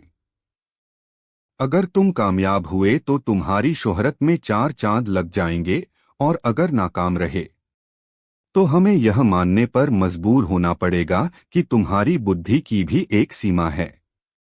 दरबार में एक गहरा सन्नाटा छा गया। बीरबल के दुश्मनों के चेहरे पर विजय की मुस्कान थी। उन्हें यकीन था कि इस बार बीरबल की चतुराई खून और रहस्य के इस जाल में उलझकर रह जाएगी। बीरबल अपनी जगह से उठे। उनके चेहरे पर हमेशा की तरह एक शांत और विचारमग्न भाव था। उन्होंने शहंशाह को सलाम किया। जो हुक्म जहांपना। मैं इस मामले की तह तक जाने की पूरी कोशिश करूंगा, लेकिन मेरी एक शर्त है। शर्त? अकबर ने हैरानी से पूछा। जी जहांपनाह, बीरबल ने कहा। इस जांच के दौरान मुझे पूरी आजादी चाहिए होगी। मैं किसी से भी, चाहे वह कितना भी बड़ा अमीर हो या छोटा गरीब, सवाल कर सकूं। कोतवाल फौलाद खान और उनके सिपाही मेरे मातहत काम करेंगे। और सबसे जरूरी बात, कोई भी मेरे काम में दखल नहीं देगा। अकबर ने तुरंत इजाजत दे दी। बीरबल का यह आत्मविश्वास देखकर गाजी उद्दीन और उसके साथी थोड़ा असहज हुए, लेकिन फिर उन्होंने सोचा कि यह बीरबल का पुराना हथकंडा है, खुद को महत्वपूर्ण दिखाने का। अगले दिन से बीरबल की अनोखी जांच शुरू हुई। उन्होंने कोतवाल की तरह हर गली में सिपाहियों को तैनात नहीं किया। इसके बजाय उन्होंने सबसे पहले उन सभी जगहों का मुआयना किया जहां कत्ल हुए थे। वे घंटों तक खामोश खड़े रहते, हर छोटी से छोटी चीज को गौर से देखते, हवा का रुख, दरवाजे की बनावट, आसपास के घरों की खिड़कियां। फिर उन्होंने उन पत्थरों को अपनी जांच का केंद्र बनाया। उन्होंने आगरा के सबसे बेहतरीन पत्थर तराशों और चित्रकारों को बुलवाया। उन्होंने उनसे पूछा, क्या यह कोई खास किस्म का पत्थर है? क्या इस पर बनी आंख किसी खास शैली की चित्रकारी है? कई दिनों की जांच के बाद एक बूढ़े पत्थर तराश, उस्ताद रहीम बख्श, ने एक महत्वपूर्ण बात बताई। राजा साहब, यह पत्थर यमुना के किनारे एक खास घाट पर ही मिलता है। यह बहुत चिकना और सपाट होता है, लेकिन इस पर जो आंख बनी है वह किसी पेशेवर चित्रकार का काम नहीं लगती। इसकी रेखाएं थोड़ी कापती हुई हैं, जैसे इसे किसी ऐसे इंसान ने बनाया हो जिसका हाथ सधा हुआ नहीं है, या शायद जो अंधेरे में काम करता हो। यह बीरबल के लिए पहला सुराग था। कातिल कोई पेशेवर कलाकार नहीं था। इसके बाद बीरबल ने अपनी जांच का दायरा बदला। उन्होंने उन सभी मृतकों के परिवारों और दोस्तों से मिलना शुरू किया। वे उनसे यह नहीं पूछते थे कि उन्हें किस पर शक है। वे उनसे मृतकों की आदतों, उनके दोस्तों, उनकी दुश्मनों के बारे में पूछते थे। वे उनकी जिंदगी की कहानियों को सुन रहे थे, उन कहानियों में छिपे किसी अनकहे धागे को तलाश रहे थे। दिन बीतते जा रहे थे। शहर में खौफ बढ़ता जा रहा था। एक और कत्ल हो चुका था। बीरबल पर दबाव बढ़ रहा था। दरबार में गाजीउद्दीन रोज ताने कसता, क्यों राजा साहब, आपकी अक्ल की आंख ने कुछ देखा या नहीं? बीरबल बस मुस्कुराकर रह जाते। अपनी जांच के दौरान बीरबल ने एक अजीब पैटर्न देखा। सभी मृतक, चाहे वे अमीर हों या गरीब, किसी न किसी तरह से एक दूसरे से जुड़े हुए नहीं लग रहे थे, सिवाय एक बात के। उन सभी के बारे में शहर में कोई न कोई बुरी अफवाह थी। किसी को कंजूस कहा जाता था, किसी को धोखेबाज, किसी को व्यभिचारी। ये अफवाहें सच थीं या झूठ, यह कोई नहीं जानता था, लेकिन वे मौजूद थीं। कातिल उन लोगों को निशाना बना रहा था जिन्हें समाज की नज़र में बुरा या पापी समझा जाता था। बीरबल को लगा कि कातिल खुद को एक तरह का न्यायाधीश समझ रहा है, जो समाज के पापियों को सजा दे रहा है। यह एक खतरनाक सोच थी। 15 दिन की मोहलत का आखिरी दिन आ पहुंचा। पूरा दीवाने-आम खचाखच भरा हुआ था। हर कोई यह देखने आया था कि बीरबल क्या करते हैं। गाजीउद्दीन और उसके साथी अपनी कुर्सियों पर अकड़कर बैठे थे, अपनी जीत के प्रति आश्वस्त। शहंशाह अकबर अपने भव्य सिंहासन पर विराजमान हुए। उनकी आंखों में अंतिम फैसले की प्रतीक्षा थी। बीरबल, आज तुम्हारी मोहलत खत्म होती है। कहाँ है वह कातिल? या हम यह मान लें कि वह पत्थर की आंख तुम्हारी बुद्धि से ज्यादा तेज निकली? पूरा दरबार खामोश हो गया। सबकी नजरें बीरबल पर थीं। बीरबल धीरे धीरे आगे बढ़े। उनके हाथ में एक छोटा सा मखमली बक्सा था। उन्होंने शहंशाह को सलाम किया। जहां पनाह, कातिल पकड़ा गया है। वह यहीं, इसी दरबार में, हम सबके बीच मौजूद है। यह सुनते ही दरबार में एक सनसनी दौड़ गई। लोग एक दूसरे को शक की निगाह से देखने लगे। गाजीउद्दीन जोर से हंसा। यह क्या बकवास है? तुम हर बार यही कहानी सुनाते हो। अगर कातिल यहां है तो हमें नजर क्यों नहीं आ रहा? बीरबल मुस्कुराए। नजर आएगा नवाब साहब, बहुत जल्द नजर आएगा। लेकिन उसे दिखाने से पहले मुझे आपको उन नकली आंखों की कहानी सुनानी होगी। बीरबल ने वह मखमली बक्सा खोला। उसके अंदर वैसे ही दर्जनों पत्थर रखे थे, जिन पर वैसी ही भयानक आंखें बनी हुई थीं। जहां पनाह, बीरबल ने कहना शुरू किया, इस पूरे मामले की चाबी यह पत्थर की आंखें नहीं हैं। यह तो सिर्फ एक धोखा है, एक पर्दा है। असली राज इस आंख के पीछे छिपा है। जब मैंने इन आंखों की जांच करवाई तो पता चला कि यह किसी पेशेवर का काम नहीं है। फिर मैंने सोचा, कोई इतनी मेहनत करके हर कत्ल के बाद एक जैसी आंख क्यों बनाएगा, और वह भी ऐसी आंख जो कला की दृष्टि से उत्तम न हो। बीरबल ने एक पल के लिए रुककर दरबारियों की उलझन को देखा और फिर आगे बढ़े। मेरा दिमाग कहता था कि इन आंखों का कोई और ही मकसद है। यह कातिल की पहचान नहीं, बल्कि कातिल का हथियार है। यह लोगों को डराने के लिए नहीं, बल्कि जांच को भटकाने के लिए है। यह हमें यह सोचने पर मजबूर करती है कि कातिल कोई सनकी है, कोई जादूगर है, कोई शैतान है। जबकि असल में कातिल एक बहुत ही चालाक, बहुत ही ठंडे दिमाग का इंसान है, जिसके कत्ल करने का मकसद बहुत ही दुनियावी है। क्या मकसद? अकबर ने उत्सुकता से पूछा। दौलत जहांपनाह। सिर्फ और सिर्फ दौलत, बीरबल ने जवाब दिया। यह सारे कत्ल दौलत के लिए किए गए हैं। यह सुनकर गाजीउद्दीन फिर हंसा। हाँ हाँ हाँ, क्या खूब कहानी है। एक गरीब मजदूर को मारकर कौन सी दौलत मिलेगी? या एक शायर को, जिसके पास शब्दों के सिवा कुछ नहीं था, मिलेगी? नवाब साहब, बीरबल ने तीखी नजरों से गाजीउद्दीन को देखते हुए कहा, अगर आपकी नजर गहरी हो तो। मैंने जब सभी मृतकों की गहराई से जांच की तो एक बात सामने आई। वे सब अपनी मौत से कुछ समय पहले एक खास आदमी से मिले थे। एक सूदखोर। एक ऐसा सूदखोर जो बहुत कम ब्याज पर कर्ज देता था, लेकिन उसकी एक शर्त होती थी। वह कोई कागजी कार्रवाई नहीं करता था। वह कहता था कि उसकी जबान ही उसका दस्तावेज है। लोग उसकी इस बात पर भरोसा कर लेते थे। दरबार में सन्नाटा गहरा हो गया। बीरबल ने आगे कहा, यह सूदखोर उन लोगों को कर्ज देता था जो बुरी तरह फंसे होते थे। और फिर जब कर्ज चुकाने का वक्त आता और अगर कोई आनाकानी करता तो वह उसे जान से मार देता। एक गरीब मजदूर ने अपनी बेटी की शादी के लिए कर्ज लिया था। एक शायर ने अपनी किताब छपवाने के लिए, और एक अमीर व्यापारी ने अपना डूबता कारोबार बचाने के लिए। वे सब उसके कर्जदार थे। और जब वे मर जाते तो कर्ज का कोई सबूत नहीं बचता था, क्योंकि कोई दस्तावेज तो था ही नहीं।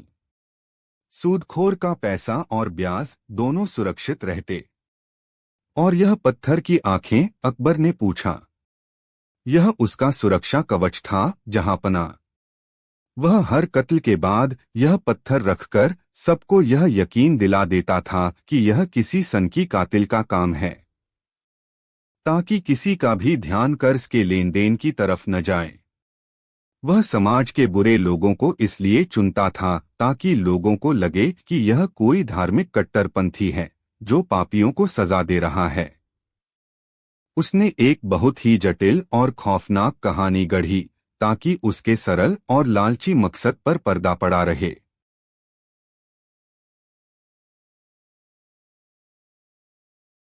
लकड़ी और किसी पुरानी बंद जगह की सीलन भरी महक तैर जाती। शुरू में किसी ने ध्यान नहीं दिया। लोगों ने इसे बाहर से आती हवा का झोंका या किसी के इत्र की अजीब प्रतिक्रिया समझकर नजरअंदाज कर दिया। मगर धीरे धीरे यह गंध और ज्यादा जिद्दी होती गई। अब यह दिन में कई बार महसूस होती, खासकर शहंशाह के सिंहासन के आसपास के इलाके में। यह परेशान करने वाली थी क्योंकि इसका कोई स्रोत नहीं था। दीवान-ए-आम को दुनिया के बेहतरीन गुलाब जल और लोहबान से महकाया जाता था, उसकी सफाई में कोई कमी नहीं थी। फिर भी उन महंगी खुशबुओं के पर्दों को चीरकर वह अनचाही रहस्यमय गंध अपनी उपस्थिति दर्ज करा जाती। यह गंध सल्तनत की शानो शौकत पर एक अदृश्य धब्बे की तरह थी, एक ऐसा कांटा जो सबको चुभ रहा था। मामला तब गंभीर हो गया जब एक दिन कंधार से आए एक राजदूत ने शहंशाह से बात करते हुए अचानक अपनी नाक सिकोड़ ली। अकबर का पारखी दिमाग तुरंत समझ गया, यह अब केवल एक गंध नहीं थी, यह सल्तनत की इज्जत का सवाल बन चुकी थी। उस दिन दरबार खत्म होते ही शहंशाह का गुस्सा 7वें आसमान पर था। यह क्या मजाक है, वे अपने खास वजीरों पर गरजे। क्या मुगल सल्तनत का दीवान-ए-आम किसी कूड़ेदान की तरह महकेगा? हम दुनिया पर हुकूमत करते हैं और अपने ही दरबार की हवा को काबू में नहीं कर सकते। इस गंध का स्रोत क्या है? यह आती कहां से है? सबके सिर झुके हुए थे। आगरा का नया बना मुस्तैद कोतवाल नवाब कमरुद्दीन आगे आया। वह एक नौजवान, महत्वाकांक्षी और घमंडी आदमी था जो अपनी काबिलियत दिखाने का कोई मौका नहीं छोड़ता था। उसने बीरबल की जगह लेने का सपना पाल रखा था और मानता था कि बीरबल की ख्याति केवल किस्से कहानियों पर टिकी है, जबकि असली काम जमीनी हकीकत पर होता है। गुस्ताखी माफ जहांपनाह, उसने पूरे आत्मविश्वास से कहा। यह मेरे लिए शर्म की बात है। मैं आपसे सिर्फ 3 दिन की मोहलत चाहता हूं। मैं जमीन खोदकर भी इस बदबू की जड़ को निकाल फेंकूंगा।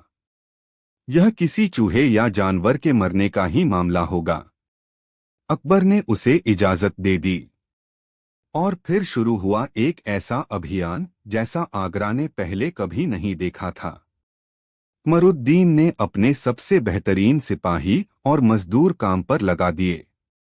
दीवान-ए-आम के कीमती संगमरमरी फर्श को जगह जगह से उखाड़ा गया। दीवारों को ठोक पीट कर देखा गया।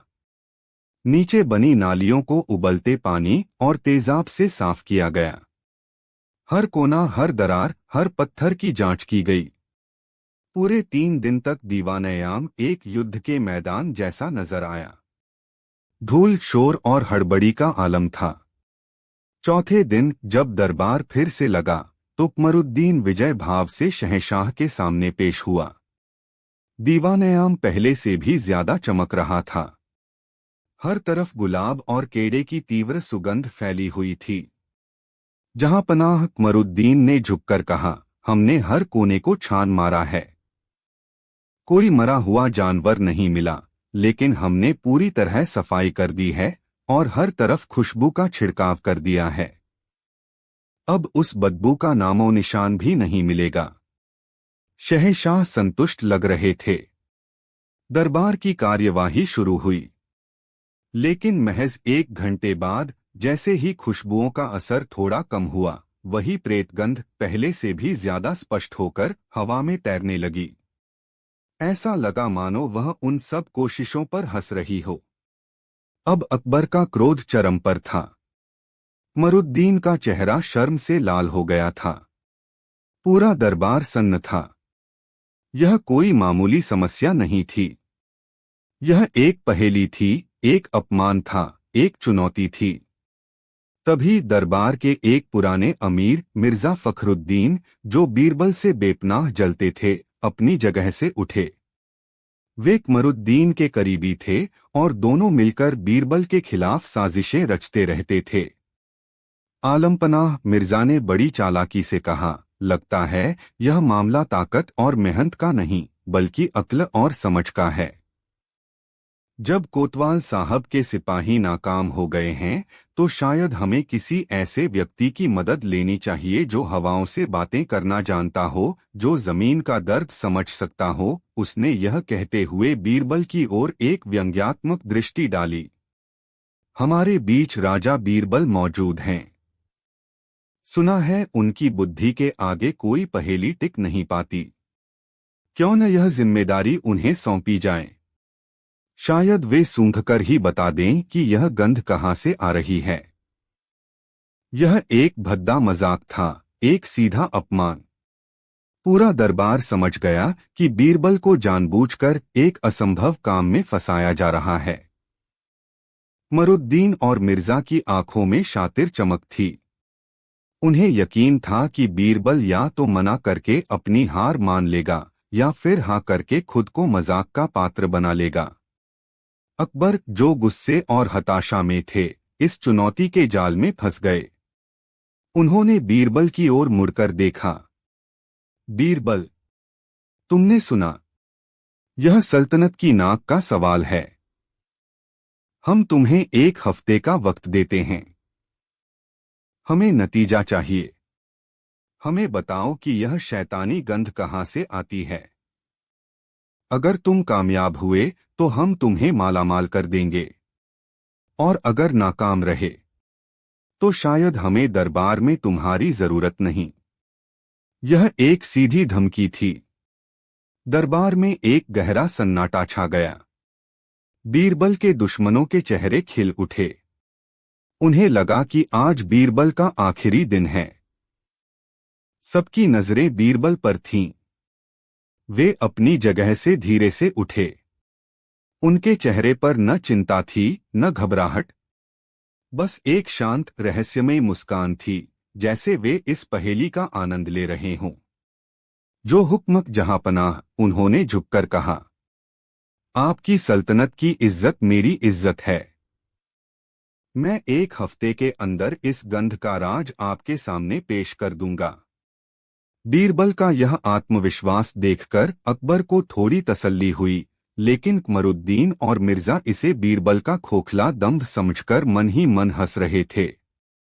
अगले दिन से बीरबल का काम शुरू हुआ, लेकिन उनका तरीका सबसे निराला था। उन्होंने किसी मजदूर को नहीं बुलाया, किसी दीवार को नहीं छुआ। उन्होंने अपना पूरा दिन दीवान-ए-आम में बिताना शुरू कर दिया। वे घंटों तक खामोश एक कोने में बैठे रहते, अपनी आंखें बंद करके, जैसे हवा के हर झोंके को महसूस करने की कोशिश कर रहे हों। वे दरबार के सबसे पुराने कर्मचारियों से बातें करते, उन भिश्तियों से जो फर्श पर पानी का छिड़काव करते थे, उन फराशों से जो कालीन बिछाते थे, उन पहरेदारों से जो दशकों से वहां तैनात थे। वे उनसे अजीब-अजीब सवाल पूछते। क्या यह गंध बारिश के दिनों में बढ़ जाती है? क्या यह सुबह ज्यादा तेज होती है या शाम को? जब हवा पूरब से चलती है, तब इसका क्या रुख होता है? क्या पिछले कुछ महीनों में फर्श पर कोई मरम्मत का काम हुआ है? कमरुद्दीन और उसके साथी दूर से यह सब देखकर बीरबल का मजाक उड़ाते। देखो बुद्धि के सम्राट को। हवा और पानी से सवाल पूछकर पहेली सुलझाएंगे। वे दरबार में अफवाहें फैलाने लगे कि बीरबल का दिमागी संतुलन बिगड़ गया है, वह दबाव में आकर बहकी भकी बातें कर रहा है। 3-4 दिन बीत गए। बीरबल को कुछ महत्वपूर्ण जानकारियां मिली। एक बूढ़े पहरेदार, रहमत चाचा, ने उन्हें बताया कि जिस जगह आज दीवान-ए-आम है, वहां सालों पहले अकबर के पिता हुमायूं के समय में एक छोटा और पुराना तहखाना हुआ करता था, जिसे बाद में बंद करके उसी के ऊपर यह नया निर्माण कर दिया गया था। एक भिश्ती ने बताया कि गंध तब ज्यादा महसूस होती है जब जमीन सूखी होती है और पानी छिड़कने के बाद कुछ देर के लिए दब जाती है। और सबसे महत्वपूर्ण बात, एक फराश ने बताया कि कुछ महीने पहले सिंहासन के ठीक सामने वाले एक संगमरमरी पत्थर में दरार आ गई थी, जिसे एक नए कारीगर ने ठीक किया था। बीरबल ने उस कारीगर करीम के बारे में पूछताछ की। पता चला कि काम खत्म करने के कुछ दिन बाद ही वह अचानक आगरा छोड़कर अपने गांव चला गया था। यह बात बीरबल को खटक गई। अब बीरबल के दिमाग में कहानी की कड़ियां जुड़ने लगी थीं। लेकिन उन्हें एक ठोस सबूत चाहिए था, एक ऐसा सबूत जो सबके सामने पेश किया जा सके। मोहब्बत का 7वां और आखिरी दिन आ पहुंचा। पूरा दरबार यह देखने के लिए उमड़ पड़ा था कि बीरबल क्या करते हैं।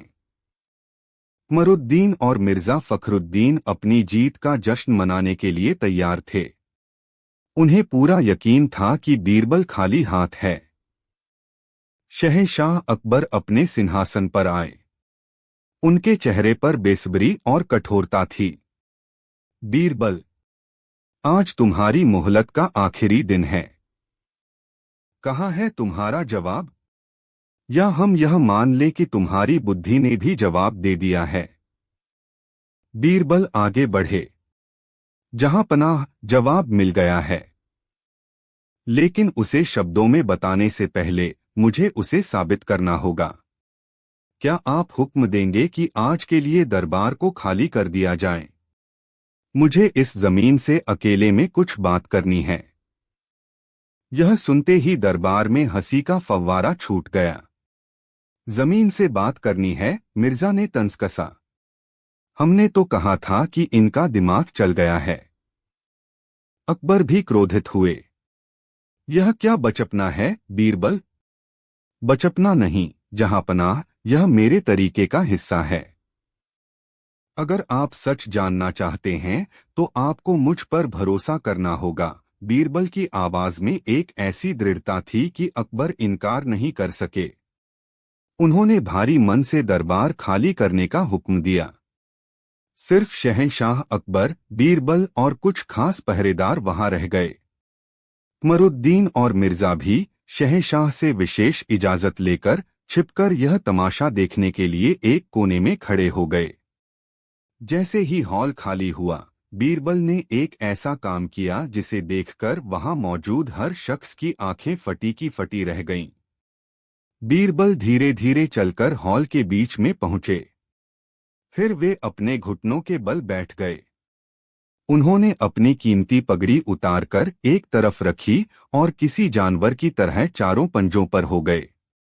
और फिर उन्होंने अपनी नाक संगमरमर के ठंडे फर्श से सटा दी और जमीन को सूंघना शुरू कर दिया। वे धीरे धीरे इंच दर इंच सिंहासन की ओर बढ़ रहे थे। उनकी आंखें बंद थीं और उनका पूरा ध्यान उनकी नाक पर केंद्रित था। यह एक अविश्वसनीय, एक हास्यास्पद दृश्य था। मुगल सल्तनत का एक महान नवरत्न, एक राजा, दरबार की जमीन को एक कुत्ते की तरह सूंघ रहा था। कमरुद्दीन और मिर्जा अपनी हंसी नहीं रोक पा रहे थे। यह तो पागल हो गया है, पूरी तरह पागल हो गया है, वे एक दूसरे से फुसफुसाए। अकबर का चेहरा शर्म और गुस्से से लाल हो गया था। उन्हें लगा कि बीरबल ने आज उनकी इज्जत मिट्टी में मिला दी है। बीरबल को दुनिया की कोई परवाह नहीं थी। वे सूंघते सूंघते सिंहासन के ठीक सामने पहुंचे, उसी जगह जहां के पत्थर की मरम्मत हुई थी। वहां पहुंचकर वे रुक गए। उन्होंने उस जगह को कई बार सूंघा। फिर उन्होंने अपना कान फर्श से लगाया, जैसे जमीन की धड़कन सुनने की कोशिश कर रहे हों। कुछ पल की खामोशी के बाद वे उठे। उनके चेहरे पर धूल लगी थी, लेकिन उनकी आंखों में एक विजेता की चमक थी। मिल गया जहां पनाह, उन्होंने शांति से कहा। गंध का स्रोत मिल गया। वे अकबर के पास गए और बोले, जहां पनाह, कोतवाल साहब ने गलती यह की कि वे गंध का स्रोत ऊपर ढूंढ रहे थे, जबकि यह गंध नीचे से आ रही है। उन्होंने उस जगह की ओर इशारा किया जहां वे अभी अभी लेटे हुए थे।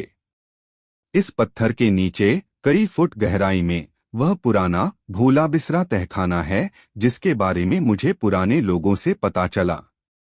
वह तहखाना दशकों से बंद है। उसके अंदर की हवा सड़ चुकी है, उसमें दबी कुचली चीजें गल चुकी हैं। वह एक मरी हुई जगह है। लेकिन अगर वह बंद है तो गंध बाहर कैसे आ रही है? अकबर ने पूछा। यहीं पर इस कहानी का सबसे दिलचस्प मोड़ है, जहां पनाह, बीरबल ने कहा। कुछ महीने पहले जब इस पत्थर की मरम्मत हुई तो उस नए कारीगर करीम ने अनजाने में या शायद जानबूझकर पत्थर को ठीक से नहीं जोड़ा। उसने पत्थर के नीचे एक बहुत ही महीन, बाल बराबर सुराख छोड़ दिया। यह सुराख सीधा उस बंद तहखाने तक जाता है। जब बाहर हवा का दबाव कम होता है या जमीन सूखती है तो उस तहखाने के अंदर की सड़ी हुई हवा उस छोटे से सुराख से बाहर निकलती है, जैसे एक बीमार आदमी की आखिरी सांस। इसीलिए यह गंध आती जाती रहती है और इसका कोई बड़ा स्रोत नहीं मिलता। बीरबल ने कमरुद्दीन की ओर देखकर कहा, कोतवाल साहब ने जब पानी और खुशबू का छिड़काव किया तो उस सुराख में नमी भर गई और वह कुछ देर के लिए बंद हो गया। लेकिन जैसे ही जमीन सूखी, गंध फिर से वापस आ गई। यह एक अद्भुत और तार्किक व्याख्या थी। अकबर हैरान थे। कमरुद्दीन का मुंह खुला का खुला रह गया था। और तुम्हारा वह जमीन सूंघने का नाटक? अकबर ने पूछा। अब उनकी आवाज में गुस्सा नहीं बल्कि जिज्ञासा थी। बीरबल मुस्कुराए। वह नाटक नहीं जहांपनाह, वह मेरा तरीका था। वह सुराख इतना छोटा है कि आंखों से दिखाई नहीं देता। उसे खोजने का एक ही तरीका था, अपनी सबसे संवेदनशील इंद्री, अपनी नाक का इस्तेमाल करना। मैं सूंघ कर उस जगह को खोज रहा था जहां से गंध सबसे ज्यादा तेजी से आ रही थी, और मैंने उसे खोज निकाला। बीरबल ने एक पहरेदार से पानी का एक लोटा मंगवाया और उस पत्थर पर धीरे धीरे डाला। पानी बहता गया, लेकिन एक खास जगह पर कुछ बूंदें रहस्यमयी तरीके से गायब हो गईं, जैसे जमीन ने उन्हें पी लिया हो। वह बाल बराबर सुराख अब सबके सामने था। अकबर अपने सिंहासन से उठकर आए और उन्होंने खुद उस चमत्कार को देखा। वे अवाक थे। लेकिन बीरबल अभी रुके नहीं थे। उन्होंने कहा, जहांपनाह, कहानी अभी खत्म नहीं हुई है। सवाल यह है कि उस कारीगर करीम ने यह सुराख क्यों छोड़ा और वह अचानक गायब क्यों हो गया। बीरबल ने अपनी जांच के बारे में बताया कि कैसे उन्हें पता चला कि करीम का संपर्क मिर्जा फखरुद्दीन और कोतवाल कमरुद्दीन से था। उन्होंने बताया कि इन दोनों ने ही उस पुराने तहखाने की किंवदंती सुनी थी, जिसमें कहा जाता था कि पुराने समय का कोई खजाना छिपा हो सकता है। इन दोनों की योजना थी। बीरबल ने अपनी आवाज में बिजली जैसी कड़क के साथ कहा कि पहले करीम से यह सुराख बनवाया जाए ताकि दरबार में बदबू की समस्या खड़ी हो। फिर कोतवाल साहब जानबूझकर इस मामले को सुलझाने में नाकाम रहेंगे। अंत में जब सब थक जाएंगे तो वे खुद इस गुप्त तहखाने की खोज का नाटक करेंगे, उसे खुलवाएंगे और अगर कोई खजाना मिला तो उसे आपस में बांट लेंगे और इसका श्रेय लेकर सल्तनत में और ऊंचा पद हासिल कर लेंगे। करीम को उन्होंने लालच देकर भगा दिया ताकि राज न खुले। यह खुलासा एक बम की तरह फटा। मिर्जा फखरुद्दीन और कमरुद्दीन के चेहरे का रंग उड़ गया। वे भागने की कोशिश करने लगे, लेकिन पहरेदारों ने उन्हें पकड़ लिया। शहंशाह अकबर का चेहरा गुस्से और विश्वासघात की पीड़ा से विकृत हो गया था। उन्होंने हुक्म दिया कि उस पत्थर को तुरंत हटाया जाए। मजदूरों ने पत्थर हटाया और उसके नीचे वाकई एक पुराने सीलबंद दरवाजे का ऊपरी हिस्सा नजर आया। जब उसे तोड़ा गया तो अंदर से सड़ांध का एक भयंकर भभका बाहर आया। अंदर कोई खजाना नहीं था, बस धूल, जाले और कुछ गली हुई पुरानी लकड़ियां थीं। हिंदुस्तान की जमीन पर जब मुगल सल्तनत का परचम लहरा रहा था, तब उसकी राजधानी आगरा केवल सत्ता का केंद्र नहीं बल्कि कहानियों का एक खजाना भी थी। हर गली, हर कूचा, हर हवेली की अपनी एक दास्तां थी। लेकिन सबसे दिलचस्प कहानियां जन्म लेती थीं आगरा के किले के दीवान-ए-आम में, जहां शहंशाह हिंद जलालुद्दीन मोहम्मद अकबर का दरबार सजता था। यह दरबार न्याय, कला और ज्ञान का एक ऐसा संगम था जिसकी मिसालें सदियों तक दी जानी थीं। अकबर के नवरत्न अपनी अपनी कला के माहिर थे, लेकिन उन सभी में एक ऐसा हीरा था जिसकी चमक सबसे निराली थी, और वो थे राजा बीरबल। बीरबल की ताकत न उनकी तलवार में थी, न उनकी जागीर में। उनकी ताकत थी उनके दिमाग की तेजी, उनकी हाजिर जवाबी और इंसानी फितरत की उनकी गहरी समझ में। वे अकबर के केवल वजीर नहीं बल्कि एक ऐसे दोस्त थे जिनके बिना शहंशाह की महफिल अधूरी रहती थी। यह नजदीकी दरबार के कई पुराने और खानदानी अमीरों को कांटे की तरह चुभती थी। उन्हें यह बात हजम नहीं होती थी कि एक साधारण पृष्ठभूमि का व्यक्ति अपनी जबान के जोर पर शहंशाह का सबसे विश्वासपात्र कैसे बन गया। इन ईर्ष्यालु दरबारियों का एक गुट था जिसका नेतृत्व करते थे सल्तनत के खजाना मंत्री इनायत खान और उनका साथ देते थे शाही सेना के एक आला अफसर दिलावर जंग। वे दोनों हमेशा ऐसे मौके की तलाश में रहते थे जहां बीरबल को नीचा दिखाया जा सके, उसे एक असंभव पहेली में फंसाकर शहंशाह की नजरों से गिराया जा सके। उन्हें यह मौका मिला एक बहुत ही अजीब और अविश्वसनीय घटना के रूप में। उस दिन दीवान-ए-आम की कार्यवाही रोज की तरह चल रही थी। तभी दरबार के दरवाजे पर हंगामा हुआ और शाही बावर्ची खाने का मुखिया उस्ताद नसरुद्दीन बदहवास हालत में दौड़ता हुआ अंदर आया। उसके हाथ में एक थाली थी जो एक रेशमी कपड़े से ढकी हुई थी। उसका चेहरा पीला पड़ा हुआ था, आंखें खौफ से फटी हुई थीं और वह बुरी तरह कांप रहा था। गजब हो गया जहांपनाह, अनर्थ हो गया। वह चीखता हुआ शहंशाह के सिंहासन के पास आकर गिर पड़ा। अकबर अपनी जगह से उठ खड़े हुए। क्या बात है नसरुद्दीन, ऐसी क्या कयामत आ गई कि तुम इस तरह भागे चले आए। नसरुद्दीन ने कांपते हुए हाथों से थाली पर से कपड़ा हटाया। थाली में एक गर्मागर्म फूली हुई रोटी रखी थी। वह एक आम रोटी जैसी ही दिख रही थी, लेकिन नसरुद्दीन का खौफ बता रहा था कि मामला आम नहीं है। जहांपनाह, नसरुद्दीन ने हकलाते हुए कहा, यह रोटी, यह बोलती है।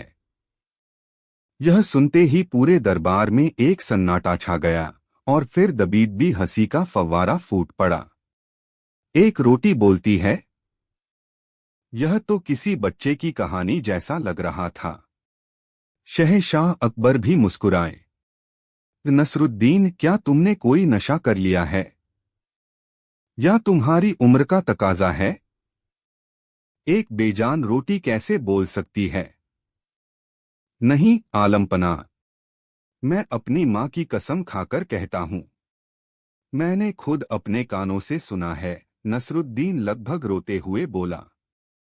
आज जब मैं आपके लिए खास शाही रसोई में यह रोटी सेंक रहा था, तो जैसे ही मैंने इसे तवे से उतारा, इसमें से एक आवाज आई, एक फुसफुसाहट। यह कह रही थी, मुझे मत खाओ। मैं एक राज जानती हूँ, सल्तनत के खिलाफ एक बहुत बड़ी साजिश का राज। अब दरबार की हंसी रुक गई। साजिश का नाम सुनते ही सबके कान खड़े हो गए। माहौल में गंभीरता छा गई। अकबर ने गौर से उस रोटी को देखा। वह अब भी गर्म थी और उससे भाप निकल रही थी। क्या बकवास है, वे बोले, लेकिन उनकी आवाज में अब एक अनिश्चितता थी। तभी इनायत खान और दिलावर जंग, जो इस मौके का ही इंतजार कर रहे थे, अपनी जगह से उठे। इनायत खान ने बड़ी गंभीरता का अभिनय करते हुए कहा, जहांपनाह, हमें बावर्ची की बात को इतनी आसानी से खारिज नहीं करना चाहिए। दुनिया में कई करिश्मे होते हैं। हो सकता है यह कोई दैवीय संकेत हो, कोई आसमानी पैगाम हो जो इस रोटी के जरिए हम तक पहुंचाया जा रहा है। दिलावर जंग ने उसकी बात को आगे बढ़ाया, और अगर यह सच है जहांपनाह, तो यह बहुत ही गंभीर मामला है। सल्तनत के खिलाफ साजिश का राज एक रोटी जानती है। हमें उस राज को जानना ही होगा। लेकिन सवाल यह है कि एक रोटी से बात कैसे की जाए, उससे राज कैसे उगलवाया जाए। यह कहकर दिलावर जंग ने बीरबल की तरफ एक तिरछी नजर से देखा। इसके लिए तो किसी ऐसे व्यक्ति की जरूरत पड़ेगी जो बेजान चीजों की भाषा भी समझता हो, जिसकी बुद्धि इतनी पैनी हो कि वह एक रोटी से भी सच निकलवा सके। क्यों न यह काम राजा बीरबल को सौंपा जाए। आज उनकी अक्ल की असली परीक्षा होगी। यह एक सोचा समझा, बेहद चालाकी से बुना गया जाल था। एक बोलती हुई रोटी। यह एक ऐसी पहेली थी जिसका कोई सिर पैर नहीं था। अगर बीरबल कहता है कि यह बकवास है, तो उसे दैवीय संकेत का अपमान करने वाला माना जाएगा। और अगर वह इस काम को स्वीकार करता है, तो उसे एक रोटी से बात करके दिखानी होगी। उसका मजाक बनना और शहंशाह की नजरों से गिरना तय था। अकबर, जो साजिश की बात सुनकर पहले से ही चिंतित थे, इस जाल में फंस गए। उन्होंने बीरबल की ओर मुड़कर कहा, बीरबल, तुमने सब कुछ सुना। यह अब केवल एक रोटी का मामला नहीं, यह हमारी सल्तनत की सुरक्षा का सवाल है। हम तुम्हें यह जिम्मेदारी देते हैं।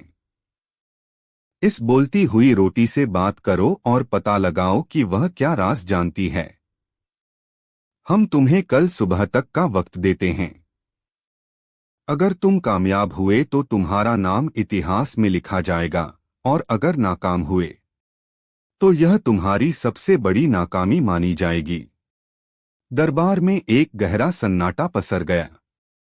बीरबल के दुश्मनों के चेहरे पर क्रूर मुस्कान थी। उन्हें लगा कि आज उन्होंने बीरबल को एक ऐसे दलदल में धकेल दिया है जिससे निकलना नामुमकिन है। सबकी नजरें बीरबल पर थीं, जो अब तक खामोश खड़े सब कुछ देख और सुन रहे थे। वे अपनी जगह से उठे। उनके चेहरे पर न कोई घबराहट थी, न कोई परेशानी, बल्कि उनकी आंखों में एक हल्की सी शरारत की चमक थी, जैसे उन्हें इस अजीबोगरीब चुनौती में मजा आ रहा हो। जो हुक्म जहांपनाह, उन्होंने झुककर कहा, मैं इस रोटी से राज जरूर उगलवाऊंगा, लेकिन मेरी कुछ शर्तें हैं। कैसी शर्तें? अकबर ने पूछा। पहली शर्त यह है, बीरबल ने कहा, कि इस रोटी को आज रात के लिए मेरी निगरानी में शाही मेहमान खाने में रखा जाए। इसे वही इज्जत और सम्मान दिया जाए जो किसी खास मेहमान को दिया जाता है। दूसरी शर्त, मुझे शाही खजाने से 5,000 सोने की मोहरें चाहिए होंगी। 5,000 सोने की मोहरें। यह सुनकर इनायत खान, जो खजाना मंत्री था, चीख पड़ा। 5,000 मोहरें एक रोटी के लिए? यह तो सल्तनत के खजाने की बर्बादी है। खजाना मंत्री जी, बीरबल ने मुस्कुराते हुए कहा, क्या सल्तनत की सुरक्षा का राज 5,000 मोहरों से ज्यादा कीमती नहीं है? यह मोहरें मुझे रिश्वत देने के लिए चाहिए होंगी। शायद यह रोटी बिना रिश्वत लिए अपना मुंह न खोले। बीरबल की इस बात पर कुछ दरबारी हंस पड़े। अकबर भी मुस्कुराए। उन्हें बीरबल पर भरोसा था, लेकिन वे यह भी देखना चाहते थे कि बीरबल इस असंभव काम को कैसे अंजाम देता है। उन्होंने बीरबल की शर्तें मान लीं। उस रात आगरा के किले में एक अभूतपूर्व दृश्य था। शाही मेहमान खाना, जहां बड़े बड़े राजा महाराजा और राजदूत ठहरा करते थे, आज एक रोटी के लिए सजाया गया था। उसे एक कीमती चांदी की थाली में रखकर मखमल के बिस्तर पर लिटाया गया था। उसके चारों ओर सुगंधित अगरबत्तियां जल रही थीं और 2 पहरेदार पूरी रात उसके दरवाजे पर तैनात थे। बीरबल 5,000 सोने की मोहरों की थैली लेकर मेहमान खाने के अंदर गए और दरवाजा बंद कर लिया। पूरी रात किसी को नहीं पता था कि अंदर क्या हो रहा है। इनायत खान और दिलावर जंग बेचैन थे।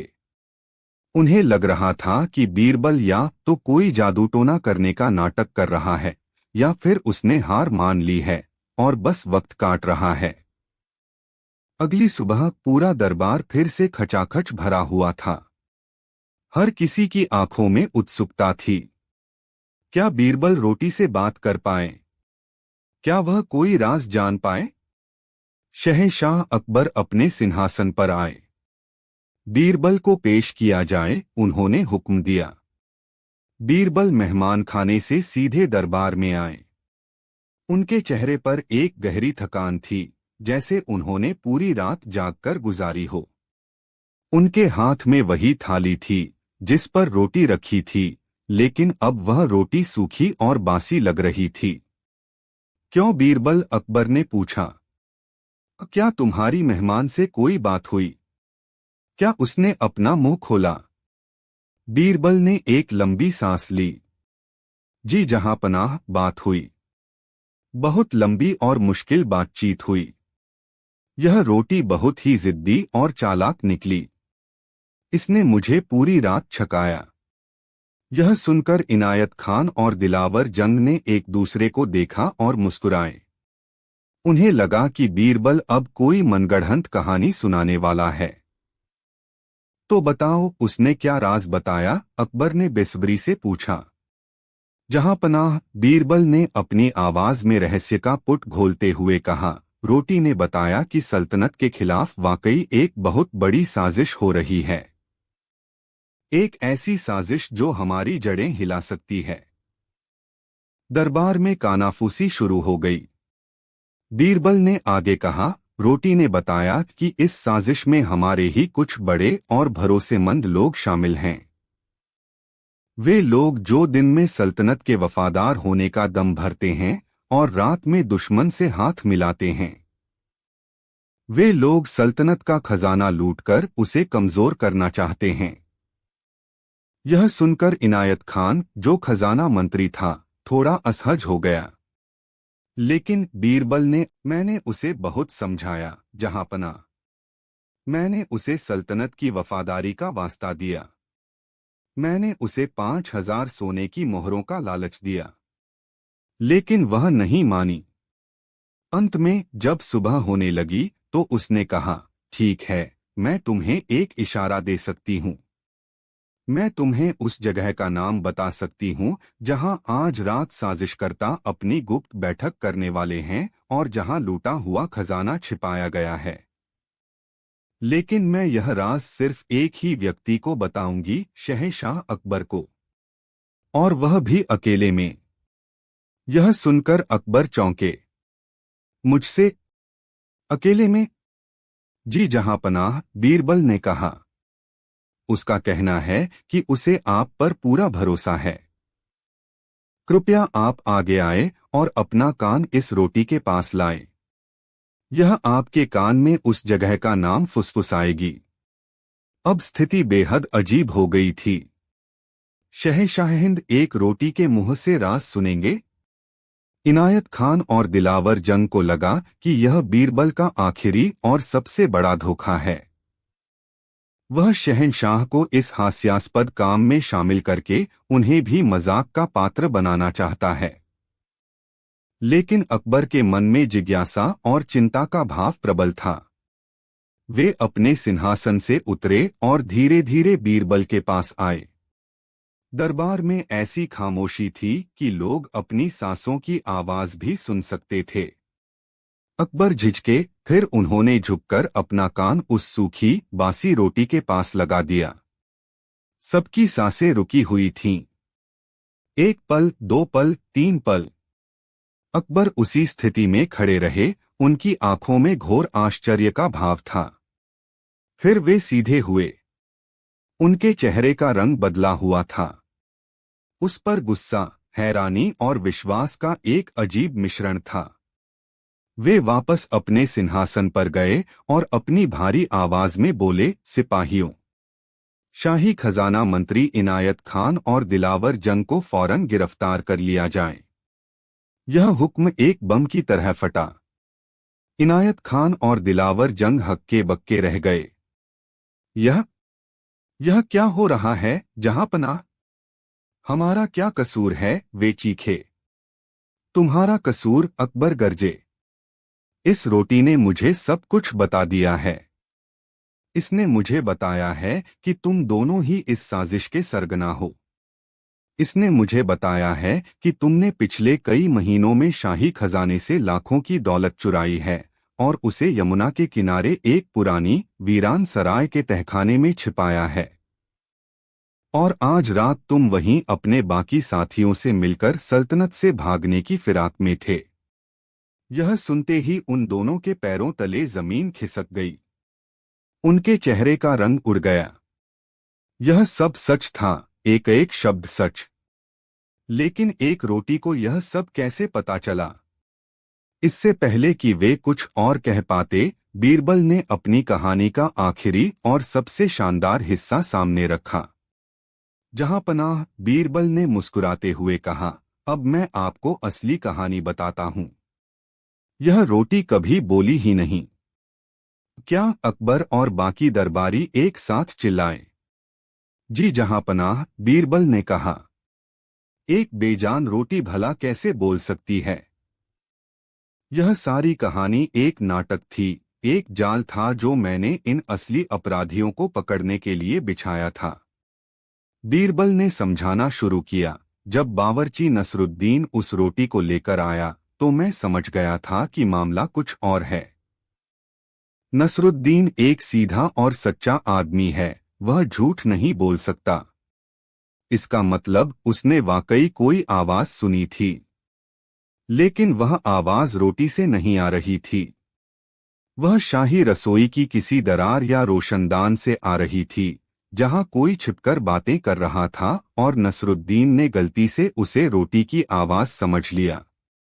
मैंने शाही रसोई की जांच की और वहां मुझे एक छोटा गुप्त रास्ता मिला जो सीधे खजाना मंत्रालय के एक कमरे में खुलता था। मुझे शक हो गया कि खजाने में कुछ गड़बड़ है, लेकिन मेरे पास कोई सबूत नहीं था। इसलिए मैंने यह बोलती हुई रोटी का नाटक रचा। बीरबल ने अपनी आंखों में चमक के साथ कहा। मैंने जानबूझकर 5000 मोहरें लीं ताकि इनायत खान को लगे कि मैं लालची हूं और मामले को दबाना चाहता हूं। मैंने रोटी को शाही मेहमान खाने में रखने का नाटक किया ताकि उन्हें लगे कि मैं बेवकूफ हूं और इस बकवास पर यकीन कर रहा हूं। और कल रात बीरबल ने अपनी अंतिम चाल का खुलासा किया। जब सब सो रहे थे, मैं भेष बदलकर उस वीरान सराय में गया। मेरे जासूसों ने पहले ही पता लगा लिया था कि इन लोगों की गुप्त बैठकें वहीं होती हैं।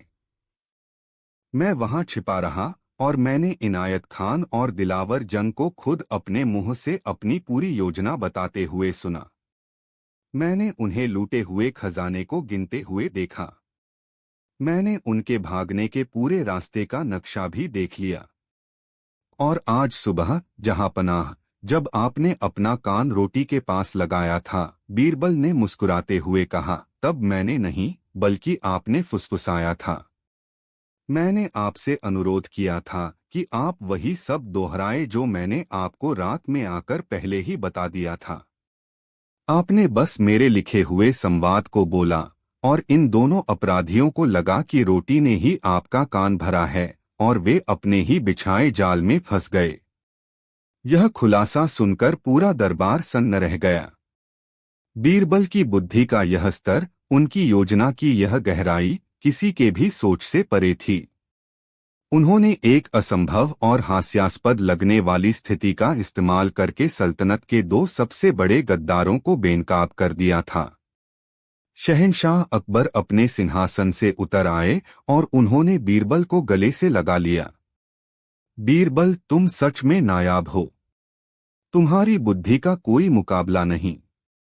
आज तुमने एक बार फिर साबित कर दिया कि सल्तनत का सबसे बड़ा हथियार न तो तोपें हैं, न तलवारें, बल्कि तुम्हारा यह दिमाग है।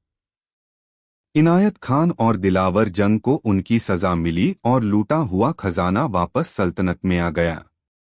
और आगरा के किले में बीरबल और उस बोलती हुई रोटी की यह अविश्वसनीय कहानी हमेशा के लिए अमर हो गई। एक ऐसी कहानी जो बताती थी कि कभी कभी सबसे बड़े झूठ का इस्तेमाल करके ही सबसे बड़े सच को बाहर निकाला जा सकता है।